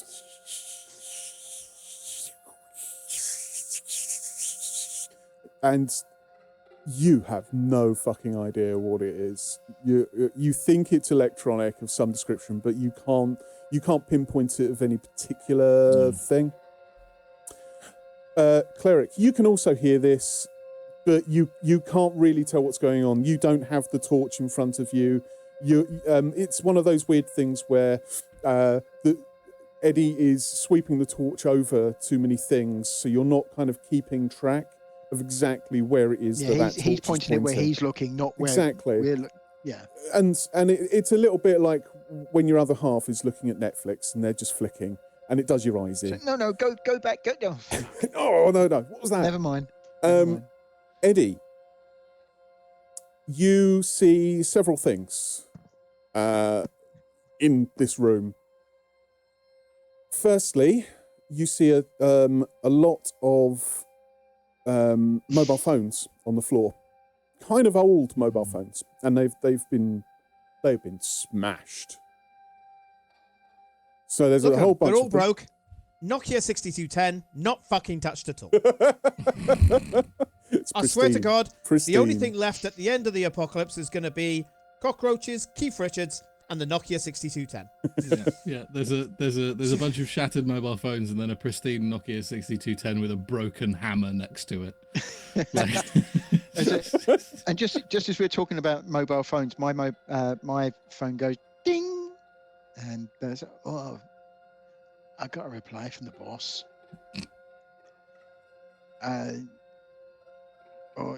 American twat. Never trust a dark room. Apparently the guy she was going to see is stuck in traffic, so she's been why do I want to know you've been stuck in traffic? Oh, the record shop though. She banned fucking Velvet Underground vinyl. White Light, White Heat, 1967 year stock up. I wish I had that. I go into the room. She might have brought me I go into There the are other room. things. There are other things that Eddie sees. Yeah. Let me lay this out Let me for get you, back Eddie. to you as soon as I can. Right, okay. No, it's Eddie's the one who's seeing them. I go in the room. Oh, If this okay. room's Hang on. full of mines and tripwires. I'm Okay. going to die. Like Eddie? that's- So Argus starts walking in front of you. But Eddie, you see, because of your criminology as well, you instantly look at the layout of how this room is set up, and it looks like it's laid out to protect against a siege. So all of the tables that were in there, like there's a load of stuff that's been kind of pushed over on the side, and then they've just been kind of put over in front so that you can hide behind them, and then essentially kind of siege tactics going on here. But Hang on, this was somebody's Alamo. quite importantly here, nothing seems to have happened. It looks like somebody went, shit, something's going to go down. They've set it up to be a last stand, and quite crucially, that's never happened. There are no bullet holes anywhere. You don't see any breakages other than like these mobile phones that are kind of scattered down at the front. You also pick up the sound of this, like, it's a radio. It's a radio? Why is there a radio on? Like, you were told that it's not been kind of active in, 13, 14 years or something? Okay, that's a bit weird. All right. And you can see that there are loads and loads and loads of just random bits of junk and random shit all over this room. It looks like it's a big sealed off container that just has there's no there's no obvious windows. There's nothing like that at all. It is just a brick container that has tons of stuff in it. I look at Argos and say to him, August, I think. did that American dickhead not tell you this was going to be fucking useful? He did say it was going to be useful, so. And Argus, as you're walking forwards, All I got was a fucking laughing emoji when I said there's a load of flip tables and broken phones in here. I'm glad somebody's having a good fucking time. Argus, you walk forwards and you start to detect where this kind of hissing noise is coming from. Coming from the towards the back of the room. And as you're looking, like you see that there are some lanterns and things like that just kind of hanging up. They look like they're just old electric lanterns that you can just kind of flick on. And they're kind of like arranged. Camping yeah, lanterns. They're just old camping lanterns, and they're hanging up on this. There's some metal framed shelving units just on one side. What do you guys like to do? Can I flick on the light on the back of my phone? Yeah, sure. You And have just a little like- bit more light. Yeah, I mean, I'll do the same thing. Like Just to have a look. torch. Cool. Is You're there flicking any the light. paperwork on the floor or anything like that? There's an And also, envelope. is there dust? Is there dust anywhere? I know because I know the door hissed, It looks a little bit dusty. It's not But like not- it's. but not what you would expect for being in a room for 20-ish years. Well, you get the impression that no one's been here. It looks very empty in the respect that no one's really been moving stuff around. It doesn't look like it's aged necessarily, like 20 years, because maybe it hasn't seen daylight, it hasn't seen wind, maybe it hasn't seen insects, who knows? But from what you can tell, some paper on the floor, there's an envelope, there's... I'll have a quick look at the sort of papers on the floor and the envelope and stuff like that. Okay, so you pick up the papers. Some of them, they just looks like some receipts for things like... Okay. Mobile phones. Mobile phones. There's some receipts for things like gas. There's in the envelope you open it up and there's 4 tickets for a concert in '89, and it's for a band called the Elfar Cats. And yeah. Okay. I'll just casually put that on a table or a chair or something. And wonder. We've all seen the radio now, haven't we? Yeah, I mean, I'd be beelining. That's where I would have gone. So you head to this radio, and that's where I'm going now. After I've just looked at this and gone, that's all shit. So you pass through. You look. There's a few boxes and things like that on each side of you. I might have a look in some of the boxes. It's like an old storage locker, essentially. Yeah. And Argus, you head towards the back and you see a faint light on what looks like a dial or something like that. And you walk over to it, and it looks like a small CB radio that's plugged in to the mains. And it's just off, slightly detuned. Actually, you got electronics, haven't you? I do, yeah. Okay. Could you? Well, yeah, I have one of my crafts. Yeah. Could you roll that for me, please? I will. I've already failed at it once, so further failures won't benefit me. But let's give it a go. No. 52 over 42. Okay. Eddie, what are you doing? Eddie doesn't trust. Not easily, not at all. What he's seeing here, he's like, okay, so if I was doing this, I'd rough the place up so it looks like it's already been turned over. But then I'd hide something important. And he's just going to start looking around, not kind of Agatha Christie looking for panels in the walls or anything like that, but he's going to be looking inside like discarded tin of beans or spam or whatever, Okay. for like a USB drive or something, and So he just doesn't believe that they'd send us to a useless place with a bunch of broken phones. He's like, that keypad was too important. There's something here. okay. Eddie, the boss says, can you have a look for SIM cards? Of course. Phones are broken. SIM cards aren't.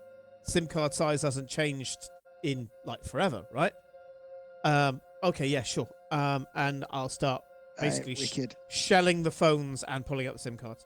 Okay. As you go over to the phones, you start looking at these things, and they have been destroyed with like real focus. And there's it must have been like a sledgehammer or something, because there's some dents in the floor as well from where someone's just smashing into these phones. The way they were breaking these things, it's almost as if they were afraid of them. Look at this one. There's a fucking divot in the floor. And I look back round and thought, they fucking hit that really fucking hard. It's probably just Yanks being over dramatic, but yeah, I'll see if I can harvest any of them. That'd be great.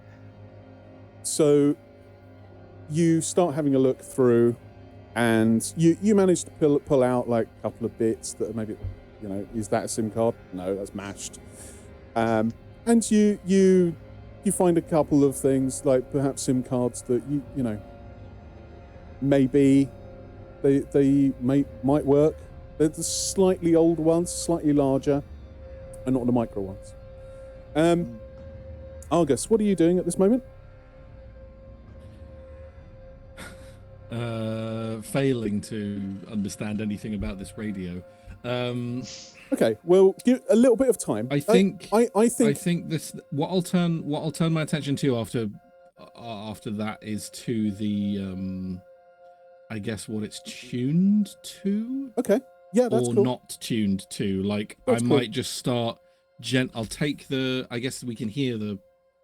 Yeah, it's playing out of Yeah. out of. So you got a little volume knob, So and then I'm just going going to to start to the dial and see if I can find anything on the CB.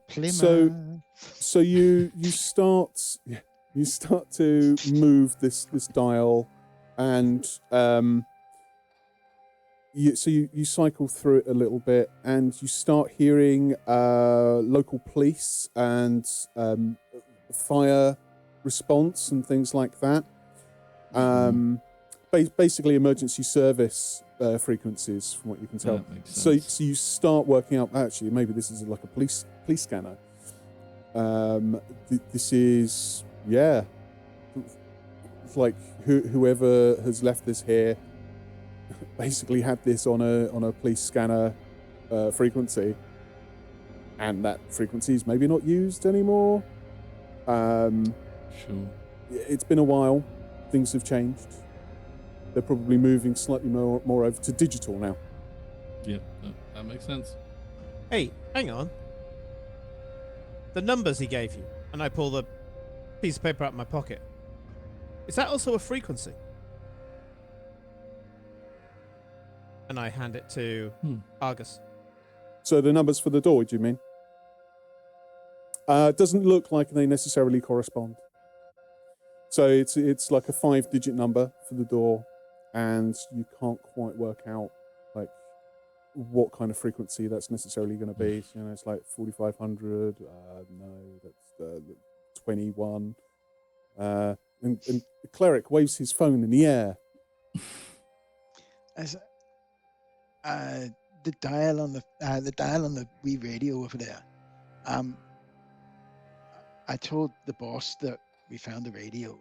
and she wants to know what frequency it's on and what scale does it go up and down to. She wants to know if it could do 0901. Not necessarily 0901. You're not necessarily going to start with an O. Okay. You could probably go down to 901, but that's quite low frequency. Just try 901 just to be sure. Yeah. I'll try everything. I would So you have taken it from all the way. So you kind of dial in 901. It's like, no, this is okay. All right, I'll try shifting around there. And suddenly you hear a police report saying, and it's like really muffled. First, will you tune it in a little bit more?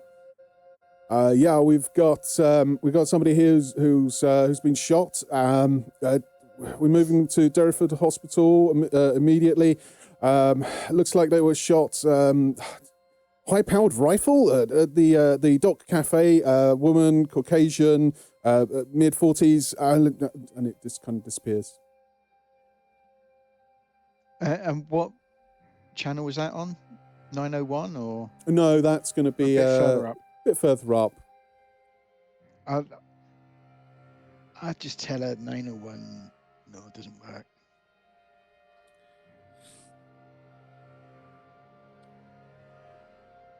So keep going through. See if you can fucking find shooting else. people with high-powered rifles. I know it's a bit Plymouth. fucking weird. In fucking Plymouth. I mean, are they saying high-powered rifles as in, like, Hitman stuff, or are they saying a high-powered rifle compared to like an air rifle? I think, given that this is so far without a successful roll, this is the first station, I guess, that's like Eddie, had anything. Give me a criminology. That way you should start to sure. understand what the situation is. Yeah. Actually, any of you can give me a criminology. I'm just saying, Eddie. I'm also a criminal. Ah, yes. Do that criminology. Okay, let me try because I keep failing and I keep getting better. Well, fails are good too, right? Fails are good. I got You'll learn. Yes. Wow. I got a critical 55 over 18. Wow. A critical. I've got also a crit fail. I got an 88 Eddie? over 50. 35 under 62. Oh, Wow, okay. The most useful man. So, MPV. Both Argus and Cleric are like, surely that's just an air rifle with a bit more oomph. Bit more welly. Maybe they attached like a heavier compressor onto it. Who knows? Eddie, you on the other hand. They said hay. They said a hay-powered rifle. Hay-powered. This rifle is, Proper Somerset, stuffing grass into it, yeah. Yeah, she'd been taken to hospital with a blade of grass stuck in her shoulder. Like, ow, that really stings. Eddie, you are pretty convinced that they do mean a high-powered rifle, as in like either a large gauge or a sniper rifle of some description. I'll turn to the other two and go, they're not talking like a hunting rifle. They're talking like a proper takeout gun. The average shooter in the UK is a rusty piece of shit. Like, half the gangs who call themselves gangs in London, they've got like one gun that they've all got on timeshare. It's this shit doesn't happen here. Is there another team operating at the moment? Another Pisces? Well, like we'd fucking know even if there was. Could it be these Delta Green guys? I fucking hope not. They're likely to have better stuff than we have. So, but why would they be shooting some random woman in a fucking tea shop? Why did I cut the throat of a fucking coroner in St. Ives? Because the boss told you to. Yeah, but the point is that if it doesn't make sense, it's usually us. There's got to be. He's not sending us here to. He's not going to send us out in the fucking blood. He's not. Well, he's not sent us here. He's to not. be honest, He's not sent us here. you're right. He's not sent us here. We're here fucking because we report. found stuff. Hasn't he? No. I mean, Isn't it? There's coincidence and then there's bullshit. Like I said to the wee lassie, there's no such fucking thing as coincidence. Mathematically speaking, It's gotta be something else here. too fucking. Gotta be something else here. close I'm bad at search, but I'm So, gonna do a search. All of you do searchings. I'm gonna roll this place over. I will give Come you. on. I'll give you a fun list of shit you find. I need a good roll, please. No, I don't need an 81. That's not good. That's very not good. 81 over 24. Okay. So, but hey, my search is going to go up. So It is. nice. Tick off that mofo. Yeah. 95 over 30. Oh fuck! What did you get, Simon? Please be 30 useful again. 37 under 44. Oh Yeah. my god! Really? I would like to You point out are- I'm not good at a lot of You things. are My carrying human the is stable. 10. Yeah. This is- So, don't get me anything on. Was it Wow. human is 10? My history is 10. There's a lot of stuff I'm not good at. It's just you're doing dodgy shit, so I'm your man. Yeah. We haven't done any mathematics yet. No. Or looking at the occult. or Well, actually, we might have done journalism. one looking at it, but, or Greek, Latin, theology, anything like that. We haven't done yet. Don't worry. Yeah. A hard pass on all those subjects. Yeah. We'll do some hardcore journalism soon. It's okay. Good. Thank I'm you. still shit at that. I mean, I'll probably still fuck the roll up, John. This We'll- has been a... We'll get the calculators out as well, all right? The cleric. It's fine. Woo! Anyway, right. While Argus and Cleric just All kind of of you- run around in a circle, just sort of flailing Clucking. about. Clucking and hiding our heads under our arms. Falling Yeah. over their own feet, and Yeah. yeah. Okay, so you all essentially you all fan out and start to look around this this room. So Argus, you start from the front, and Cleric, you go on the front, and on the other side, and Eddie, you start looking around the back area. I was probably going to have a look out through some of the boxes. Yeah, cool. You find Not that I can find it. Cleric, you find a brand new M60 machine gun. It has an. I knew it. I pull it out and go, and what I knew it. earthly there's- fucking use is this going to be to us? There's I mean, an wandering instruction around the manual. streets of Plymouth with a fucking M16. Well, there's Now, see, someone that's else- Yank thinking right there.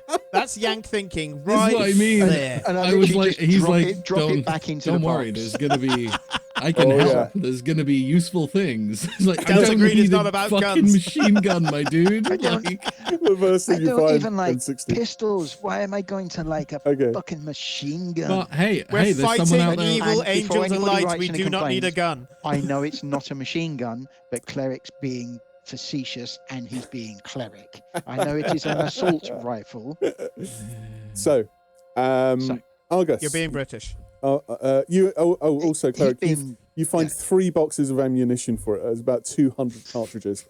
Damn, all right. so, Argus, you find a you're Charter fucking Arms. expecting a fucking war. Jesus You find- Christ. Argus, you find a Charter Arms Bulldog 44 special revolver with a 2.5-inch barrel. It's action smoothed and has been fitted with a hammer shroud. I don't know what these things are. It's loaded with 5 135 grain 44 special Glazer safety slugs. I don't know why they're safety slugs. Are they just rubber? I don't know. They collapse I- so that I they do don't know go they- through and into other people. Fine. Okay. But they do it an I mean, that enormous sounds amount of damage safety. at the front. Okay. There's 2. What model was that? Did you say? Oh, that's the Charter Arms Bulldog 44 special. 44 special. Yeah. Sorry, Um, I'm just ruining my search history. Hold on. Eddie, Eddie, you. I'm going to take. I'm going to actually just take a photograph of it and just text it to Twist. It's Twist. Eddie, you find there's a crudely but apparently hastily assembled piercing weapon made out of a fancy metal pen and a small knitting needle snapped off and jammed inside. And the part that would separate has been super glued shut. On the side of the pen is Happy 5th Anniversary. The weapon is very slightly bent, and there are flecks of blood where somebody neglected to just kind of wipe it or wash it off the tip. Hardly Jason Bourne, is it? Good Lord. You also find a small Ziploc bag containing a 9mm round, where the bullet actually appears to be made from solid gold. The fuck is this place all of a sudden? Argus, you find... Is there anybody's name written on the side of it? No. Argus, you find... Did you know Doctor Who is... Did you know Doctor Who is fictional, right? I mean, Cybermen don't actually exist. Solid gold bullets. Hey, we're talking spies now. The man with the golden bullet. Spies don't normally run around with M16 assault rifles. Spies sort of want to be ignored and average. Argus, you... Although maybe M16 assault rifles are average in America. It's an M60, not an M16. Oh. Bear in mind. Oh, M60. Right, yes. okay. I thought M16. So it's sorry. fucking massive. Right. Argus, you are walking halfway in that down. case, 200 rounds of ammunition would be gone in about 2 seconds. It would. It's ridiculous. You find a small table that's actually, it's got a set of travel dominoes on it, and inside the case is like a pocket notebook with penny a point, payable on demand, written on the first page. Below there are scores for players with the initials R and D, and there's like hundreds of X's and O's.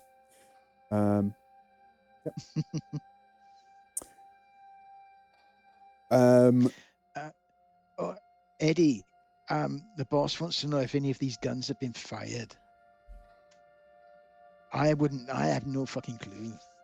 I'll turn around and say to him, well, like I say, most shooters in the UK are rusty pieces of shit. Are these fresh? I know the basics. Fresh, or are they... I know the basics. Hang on. Pulls out the M60. Yes. And, when Cleric picked up this thing, because as you say, this is not an M16. M16 is a baby compared to this thing. Oh yeah, this is a beast. It has a fucking tripod on the end because it needs it. Yeah? This is a belt-fed machine gun, right? It is. The belt is in a box. Weapon. Yeah. This is gas-operated mania. Yeah. This has he still picked up with one hand and went, "What the fuck?" Because you're Cleric. Yeah. But you're not sure. If it was anyone other than Cleric, it'd be like, "What's this?" kind of thing. Like me in real life would be. Yeah. Don't worry though. There is an instruction manual with it. So. I'm gonna instruction manual. Point towards enemy. Pull trigger.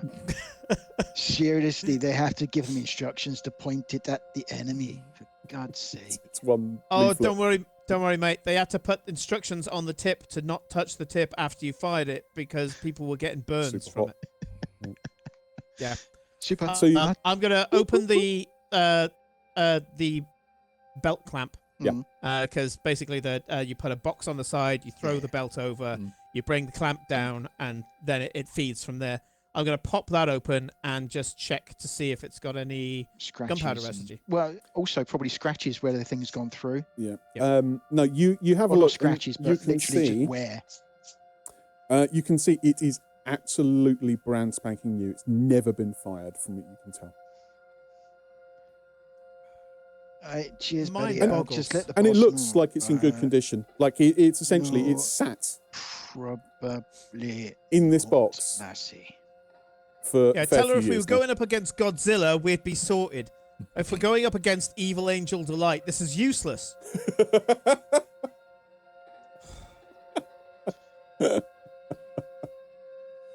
What flavour would it be? Okay. Bubblegum. Blue is always bubblegum. Yeah. Eddie, as you put down this fucking ridiculous gun. You see, Cannon. actually next to it, there's a fingerprinting kit.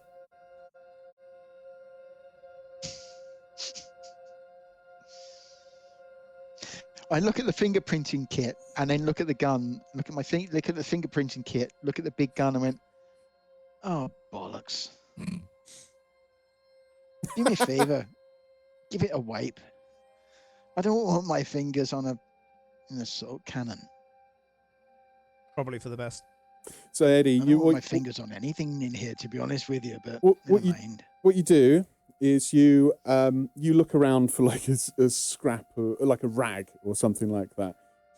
You're like, I can't really see anything. So you wander to the back, and underneath one of the tables at the back, actually underneath where the radio is, there's like a big cloth under there. So you pull that off, and there's a little. No, he doesn't do that. He opens up his toolbox, pulls out his Croydon shower, which is a box of baby wipes, and says, absolutely essential if you're going anywhere, especially if you haven't got much in the way of places to shower and changes of clothes. Also, baby wipes, especially the old type. None of this, biodegradable bollocks. These were designed to get rid of biofilms, which means it fucks up fingerprints. You can really scrub hard with them as well. I don't know why they made these so resilient. I mean, what a baby is made out of? Steel? But yeah, they do the job. Huggies for the win. Okay, awesome. By the way, baby wipes, very, very good for doing your extraction fan above your cooker. For that reason. They're good for everything, to be honest with you. Oh, yeah, yeah. The more you know. Oh yeah, don't worry. You'll be learning this soon, John. Is that even once they've grown up, you still have baby wipes in the house? Oh, it's good, isn't it? It's all right. I used to use them when I was on tour. Invaluable. Oh yeah, I mean, like Argus is 100% just sort of like mental note, just being like, remember to pack baby wipes. just given how gross I feel at the moment. Yeah. Argus, you can sort of see that there's like most stuff is sort of gone in here. But you see there's a little bit of light. Oh, sorry, Cleric waves his phone in the air. Oh, I'm like, there's a little bit of light. Jesus. What is that? Oh, it's Cleric waving his fucking phone. She speaks around. more when she's not here. Jesus Christ. So, Eddie, the boss wants to know, do you think we should leave them here or take them and hide them in the woods? I think we should probably leave them in a sealed room that only 4 people in the whole world can get into, to be honest with you, rather than hiding them where teenagers can find an M60. Yes, stone teenagers and an M60 just does not sound like a party I want to be part of. No. Yeah. Especially if we'd be hiding in a box with the instructions. I mean, gee.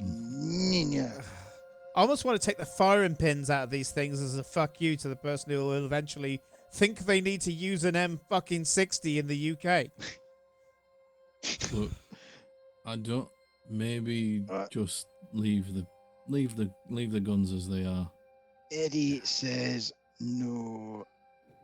At least I say no. And Goose says no. So no. Well, that's dealt with that. August, this little bit of light that you see. Yeah. Yes. That's under.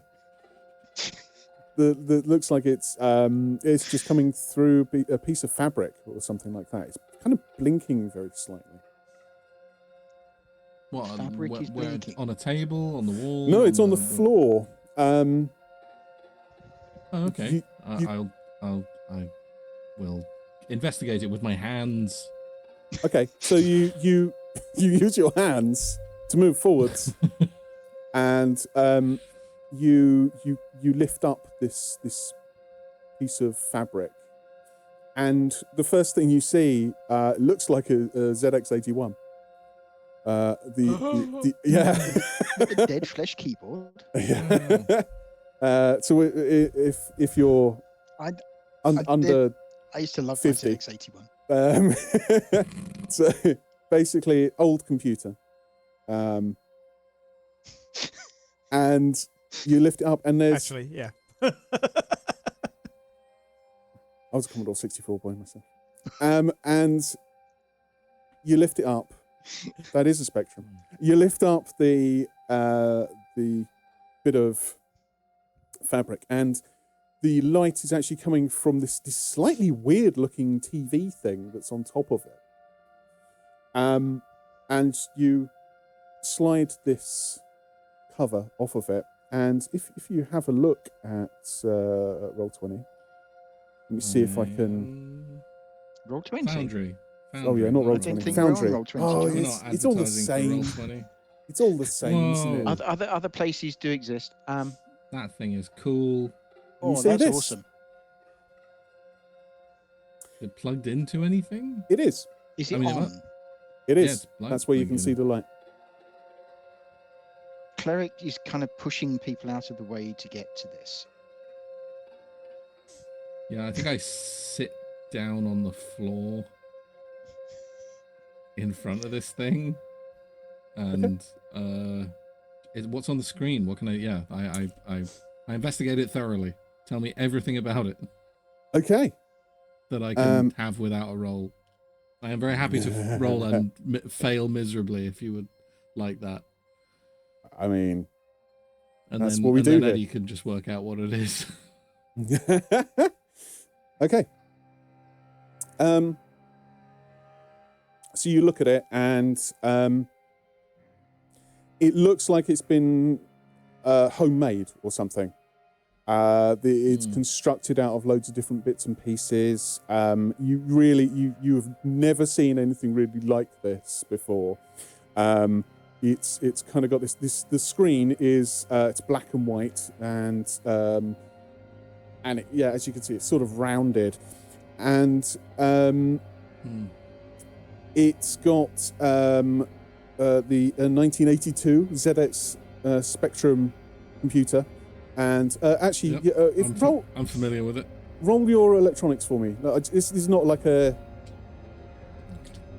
This is not like a. Yeah. $82. Fail. I can Nice. only do 80s apparently today. If only you could tick that electronics off several times. I mean, that'd be great. So you don't know where the TV part is from. And the kind of the board part of it looks a little bit familiar, but you're not totally sure. Sure. It looks like it's quite bulky, and looks a little bit difficult to move. And it looks like a film prop or something like that. Yeah, that was my first thought. But is the screen on? So the screen is on. What's on the screen? It has several lines just in front of you, saying things like revise 21184, revise report. Does anybody have computer science, or I think I know someone who does. Yeah. There's no one here with computer science. There's no one with computer science here. Would signal intelligence come into this? Codes, encryptions, that kind of thing. You can roll it. Okay. I will then. Roll it.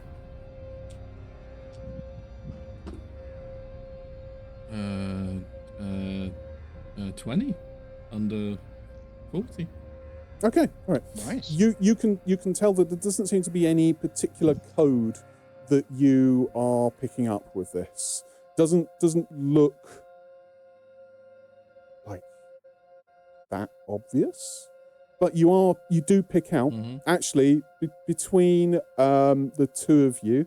What did you get, Cleric, for your computer science? I haven't rolled yet. Roll me. Computer science. I rolled a 50 under 60. Cool. Nice. Okay. There we go. That's what Cleric, we needed. You are pretty convinced that Can we turn this into some sort of bird trap? That's the. Sorry. It all becomes clear. Cleric, you find that looking at this, it's a bit weird because you're pretty convinced that these are all quite mismatched. Doesn't look like a ZX Spectrum, a ZX81 kind of display even. This has absolutely been like cobbled together by some mad genius. It doesn't even necessarily... It's a ZX Spectrum keyboard with a weird thing and a 1960s monitor. Yes, actually, you actually pick up that it's 1966, a Zenith black and white TV. I'll give you that.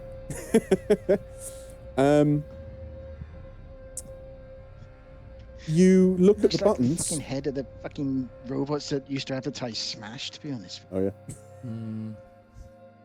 yeah.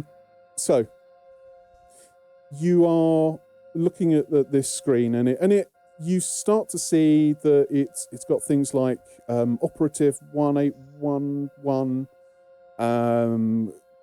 There's the Thunder Bay 090119999 Croydon. Let me go back a wee bit. 0901 Croydon query report. Okay, so you're actually looking at the keyboard, and you see that there's two buttons on the keyboard stand out to you because they don't really look like the others. There's actually one with a bit of cellophane tape written over the words. It's a bit of cellophane tape, basically, and it's got the word query written on it. And it looks like it's quite childish handwriting. And there's another one it's got a load of like Tipex or whiteout over it. And someone in just like biro has written REPRT.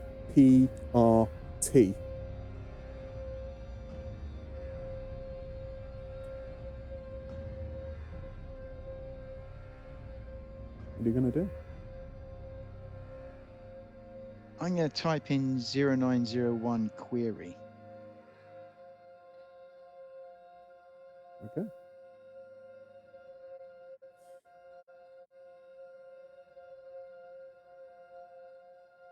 It comes up with a single name,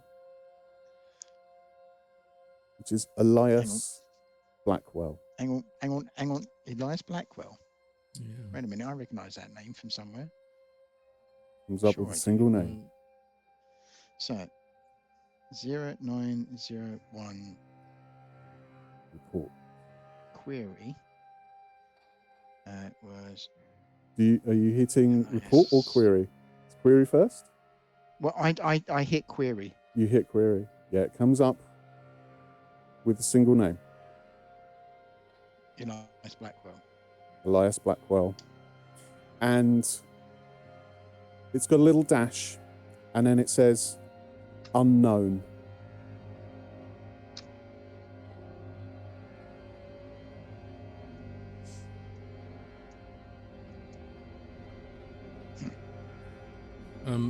Could I get a reminder on where we got that series of numbers from? You weren't present. That was Fred. Yeah, you weren't there. It's from. I wasn't there. Though. Great. So that's why I don't know. Good. It was essentially the last words of Icarus. Oh, right. Yes. Well, and now his name has come up as, which we knew was his name because you knew it was his name. We recognized him as the author.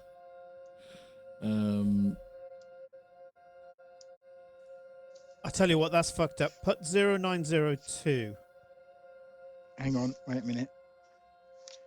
No, I'll Because do it. I'm trying to remember Elias Blackwell. It rings a bell, and I can't. I'm just having to look through some of my notes. That's Oh, the name that's of Icarus. That's That's Adam's Icarus's character. name, mate. You said it yourself. Oh, fuck. Yeah, of course it Yeah. is. Right. Okay. And we both because we Elias remember Blackwell, we were okay. in the car and we were like, oh, Yeah. Elias Blackwell, he's the author. Yes. That's you. That's why. Yeah. Like, sorry, yeah. No, it's cool. Like, It's been a long day so far. It Right. took my brain like a minute to go. Is Yeah. that? Yeah, I think that. And also, I've done Delta Green with with this guy yes. already, so it makes my brain hurt. Okay, I'm going to. Before we type do this, I would like you to roll sanity for me, please. Oh, Yay! Everyone. Yes, everyone who's looked at this. Oh boy! Here we go. what is my current sanity? Not as high as it should be. Oh. John, can you check my current sanity? Because I'm having to go back Yes, of to course. paper. Yeah. Eddie. Psychological current sanity is 57, sir. Okay, that's fine. I got through comfortably with a 23. So Well done. Cleric. What did you get, Nick? I got 16 under 40. Oh, that's good. Well done. Argus. Pip. What did you get, my friend? John, I have crit failed. Oh, I have crit failed with a 77 over 50. you How many boy. sanity points do I lose? And I mean, it's gonna take me past my breaking point. Wibble. So this is Yeah, Wibble. yeah, I think so. This is underpants and pencils job, this one. I'm out. I'm finding the nearest pub, or I might just Okay. jump in the sea. Let's find out what happens. Right, so keep him away from the M60. I'm not sure he could lift it. I wouldn't know how to use it. Yeah. Now- no, so I think you're safe from me. M60 wise. bear in mind, He's Yes. still probably holding that there are things that you cannon can of a do. pistol, though. There are things that you can do here. But No. So- Yes. roll me 1d4, please. Okay. All right. There is a chance that I don't Yes. actually. Yes, I there don't is. hit the You breaking can- you point. can- So Yes, you can also project as well. okay, that's a 2, which would take me to exactly my breaking point. Would take me Okay. to 48. So, with that 2, I'm assuming you wish to project that onto one of your bonds. Yes, I think so. Okay. Whatever happens here, Yeah. you can. It's fine. Even if you hit a 1, you don't hit your breaking point. Okay. Okay. So if you project, Um. roll for me a 1d4. Yep. I did hit a 1, because of course I 1. did. So you take 1 point of sanity damage. Sanity loss. Mhm. And if you can 49. remove 1 point from your willpower, Yep, 1 from my willpower. and could you tell me who it is that you are removing your 1 point of bond? So who are you projecting that onto? Let's say, given that she's the only one that we've really properly come across so far, we'll say Meg. Okay. I'll lose a point with Meg Carmichael, my former colleague. Okay. What's going through your mind when that happens? When you see Elias' name appear on this screen?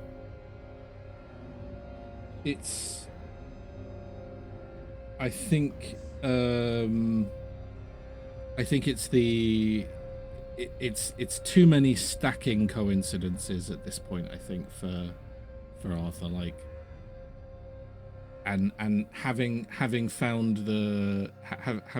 sort of meeting this Delta Green agent sort of weirdly comforting in a way, but this is now suddenly we're in Plymouth, and now there's a computer with a monitor from the 60s, right? So when this thing was built, obviously it could have information fed into it from since then, later, but then what? And it has Elias Blackwell's name on it. So there's too much coincidence going on here, and I hate coincidences. They don't exist. Um, Cleric, did you say that you were going to do something? Yes, I would probably, because I suspect Cleric looking at this thing and seeing all the other codes in there was half expecting something like that to happen, which is why he did so well on his sanity save. Yeah. I'm gonna click report or report. Rupert. Okay.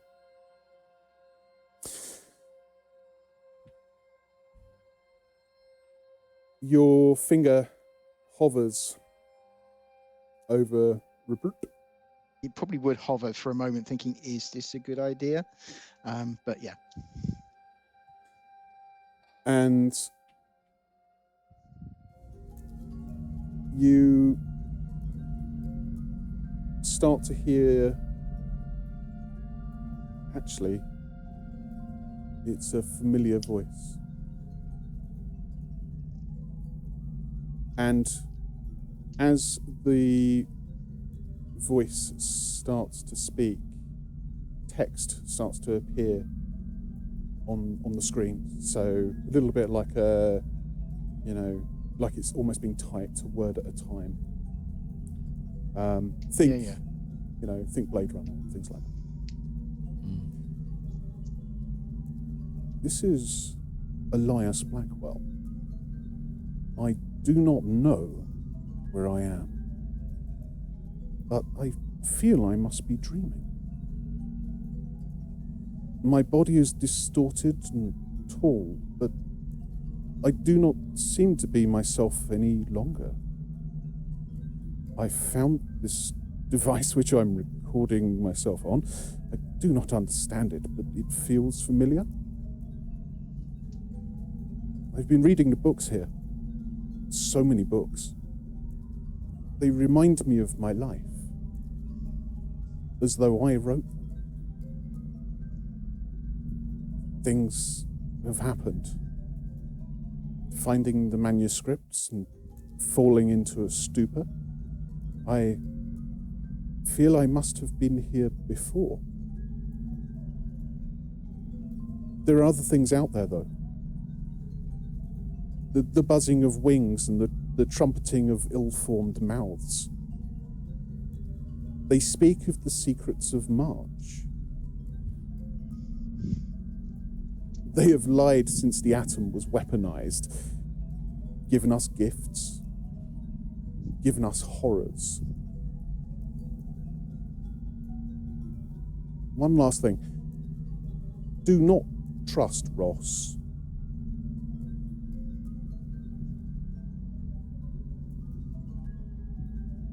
And that's where we'll end it. What? Oh shit! What? The secrets of March. Oh, I wonder if he means the Ides of March. Probably. What? Not. Welcome to Delta Green, where all of your questions are doubled. Yeah, don't trust Ross. Well, I never did because he dumped Rachel. Dumped Rachel, yes. They were on a that break. guy. I'm sorry. I'm sorry. I feel bad that I just did that. There you go. It does seem strange because he's there saying, they've been lying to us. They've been lying to us since the weaponization of the atom. And it just like saying, oh, by the way, Frank's a cock. Just don't, Don't trust Frank. He's a dickhead. Don't trust Frank. Trumpeting of malformed mouths. Also, Tim owes me a $5. Yeah. Brilliant. While I remember, Fantastic. roll your failures. Yes. Roll Failure. your failures. Is it what is it? A D? D4. Are we just doing 1d4? Yeah, We're not D4. doing 1d4 minus 1. No, we're I just doing the. They've done a couple You're of a benevolent- erratas, and I am. I'm right, a so- fool. Boy. Okay. So oh wow, I've 1d4. got. Man, I failed a lot for today, so I've got I quite a failed few. This is alertness. nice. You've done well. You've done well. It's Now, a 4. Alertness. Excellent. I will say this. Last week we didn't actually roll for failures, but First then I aid. don't know if we actually rolled a lot. Yeah, It's I 4. know one I failed. You failed your was it criminology? Criminology. Criminology. Yeah, make sure Yes, that's one. ticked off on there. Make sure Yeah. you have rolled that one. And search is a 3. We had a moment with Not Adam's character just kind of going down, so it was all a bit emotional, I suppose. Alertness is now. So in the meantime, while all of this fun and games is First happening, aid let me is just run you through like a couple of things that are going to be happening over the next few days. no. Let me get up my notes. Okay, so Notes. I haven't even got my notes here. This is terrible. This is prime me right now. Okay, where are we? So we have got things happening. We're not doing a stream tomorrow, unfortunately. We've had some illness, so Pirate Borg is being postponed very slightly. But do not let that get you down, because to celebrate the joys of Halloween, not only are we doing more Delta Green next week, hooray, we have Lovecraft-esque, which is like the second edition Kickstarter thing that they are sorting out, which looks like a really interesting game. The creator of it is coming on. We're getting lots of lovely people to perform and roll dice and show cards and things like that. We then, after that, we have on October 27th, we've got Final Girl, which with a all ladies cast, which is superb. That's going to be more than likely an entire laugh. But then on the October 30th and 31st, to celebrate Halloween, the Halloweeniest of the weens, we have we are doing Shiver 2-shot, Yeah. and it's honestly it rocks. It's a really, really good game, and I got it the other day, and it seems super cool. it is. And I can't wait to run it. It's an incredibly good game. And then November 3rd and 10th, we've got a Heart game. So even though it's not Halloween, it's still going Halloweeny-ish, and we're delving into Heart. Brilliant. So how have we all done? good? I Yeah. did quite well, actually. Me Yeah, too. Nick. I failed on 4 things. Yeah. I rolled a 4 for alertness. Mhm. I rolled a 4 for first aid. I mean, you're doing I rolled a 1 for criminology because I'm still crap at that. right. Yeah. But a 3 for search. So all told, Get that search very up. good rolls. Yeah. Yeah, Very nice. Pip. all told, very good. My alertness has gone up to a 46. Nice. My craft electrician has gone up to a 45. Nice. My criminology has gone up to a 52. And my search has only gone up 1 to a 25. So all good though. Hey, it's all upward mobility. Exactly. It's all the direction you want to be going. Yeah. Simon, how did you do? You're muted. You're muted. Yeah, You you're are muted. muted. You're muted. The only one I've got is from last session. Oh, okay. And my criminology is now up to 65. So, Good Lord. Yeah, I was gonna say I was gonna say, John, like that he won't have done many because he didn't fucking fail a roll. in failed this or game. anything. Yeah. You really didn't. That I almost was. wanted to fail at search to get it up a bit, you know. You're carrying us, man. Yeah, this is why we'd have just bundled. We were just bundled into that safe house and accidentally shot each other if you hadn't been there. I think I'd have slipped over on a Nokia 3210, and like landed on the M60 and blown Cleric away. man dies from old phone. Catastrophe. Brilliant. Thank you so much, guys. I'm gonna swing round to everybody and let's find out who is doing what and when they are doing it. Mr. Pip, let's go backwards this time. Mr. Pip, who are you and where are you from, sir? Hello. I'm Pip Gladwin, and I'm here from the Realms of Peril and Glory podcast. Check us out. We run a bunch of different systems, and particularly on Monday, which is soon at time of streaming, we are releasing the first of I forget how many episodes it is. Damn, I'm in it. I think it's 3 or 4. 3 or 4 episode arc we did with the lovely Jasper William Cartwright, who's currently on Dimension 20 of our little he came and guested as part of our Veil campaign, which is our sort of main fantasy setting. So come and check that out. It was great fun. Awesome. Simon, who are you and why should I go to your streamer thing? I are professional. The right words, not necessarily in the right order. I'm Simon, also Cascanoyobi online, and I'm with the Chaotic Neutral Games community.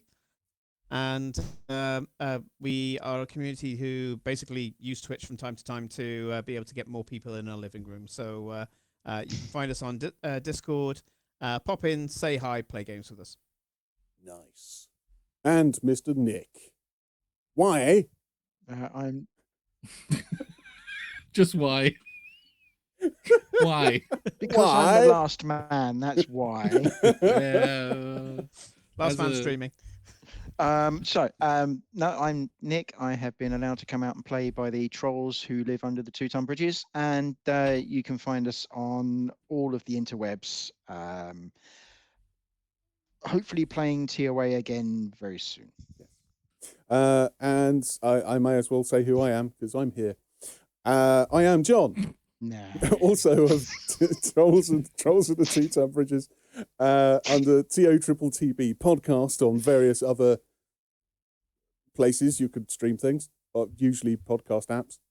You're smashing this, John. I'm nailing under this. bridges, that's where streams go. I am also the person, for some fucking reason, that they let me do this, that runs Actual Play UK. I'm probably the only one that wanted to do it, I guess. Everyone else is just like, nah, fuck that shit. I mean, and you're doing, and of that, you're doing a fantastic job. Thank you. Right? Thank you. This outro is fucking nuts. disgrace, but like the job you're doing.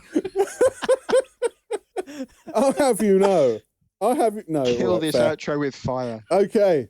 Kill it. Let's burn it with fire, guys. I didn't mean it. Obviously, on that note of love and acceptance from Pip. We love you, Pip. Did you miss me? We love you. We love you, John. From everybody. Again, thank you for joining us at Actual Play UK. You can find us on various sites that have social things. More than likely Twitter. More than likely, Threads, Instagram. maybe? Yeah, Blue Sky, maybe. We haven't done that yet, sorry. Subscribe. Follow. Do things like that. That's useful. That helps us. That helps us bring you more brilliant content like this outro. Yeah. You're supposed to be encouraging them, John. I know. You're supposed to be encouraging them. Fair enough. Well, on that, I'll say goodnight. John, go to bed, my dude. Cut his camera. Bye, guys. Go home, outro. You're drunk. Bye, everybody.